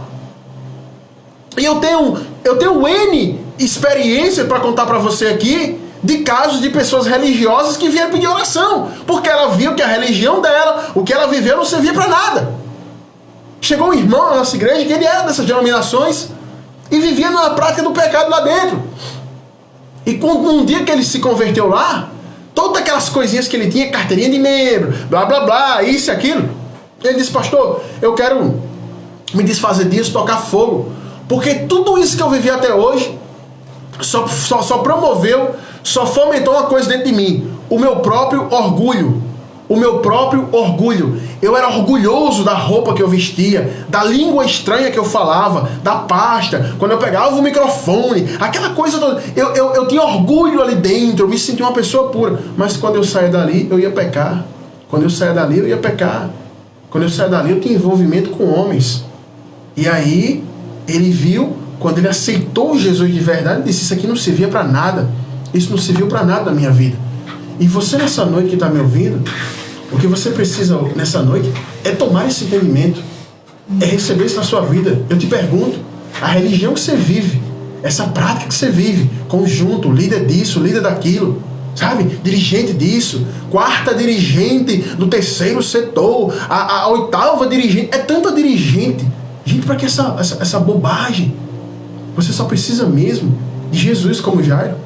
Jairo deveria ser o quinto príncipe da sinagoga, do pastor renomado. Jairo viu que não servia para nada e fez: Jesus, se o Senhor for na minha casa e colocar só a mão sobre ela, ela vive. O que você precisa hoje é só isso. Ir para Jesus, pedir para Ele colocar a mão em você, para Ele te libertar desse cativeiro, desse sofrimento. Quantas dirigentes de círculo de oração estão me ouvindo agora? Que ora, que profetiza, que rodopia, mas que sua vida é terrível. E a senhora sofre com isso e acha que é uma prova, acha que é um deserto. Mas eu vou te dizer, não é nem prova nem deserto, é religiosidade. Se liberte disso. viva o poder de Deus, seja livre. Eu vim aqui para pregar liberdade para quem está preso a essa mentalidade e essa religião, porque essa é a fé e essa é a congregação que não serve de nada. É a congregação e a fé de Jairo. Você hoje tem que vir para o barco, para a simplicidade de Jesus. E todos que quiserem receber bênção, sair desse sistema, entregar a vida realmente para Jesus e acessar o poder de Deus, eu quero orar por vocês hoje. Para vocês hoje, de vez, sabe? Como Paulo, quando caiu a escama dos olhos de Paulo, e Paulo deixou de ser um fariseu e se tornou um cristão. Que vem acontecer com você hoje o que aconteceu com Saulo, que virou Paulo. Eu quero orar, Pai, em nome do Senhor Jesus.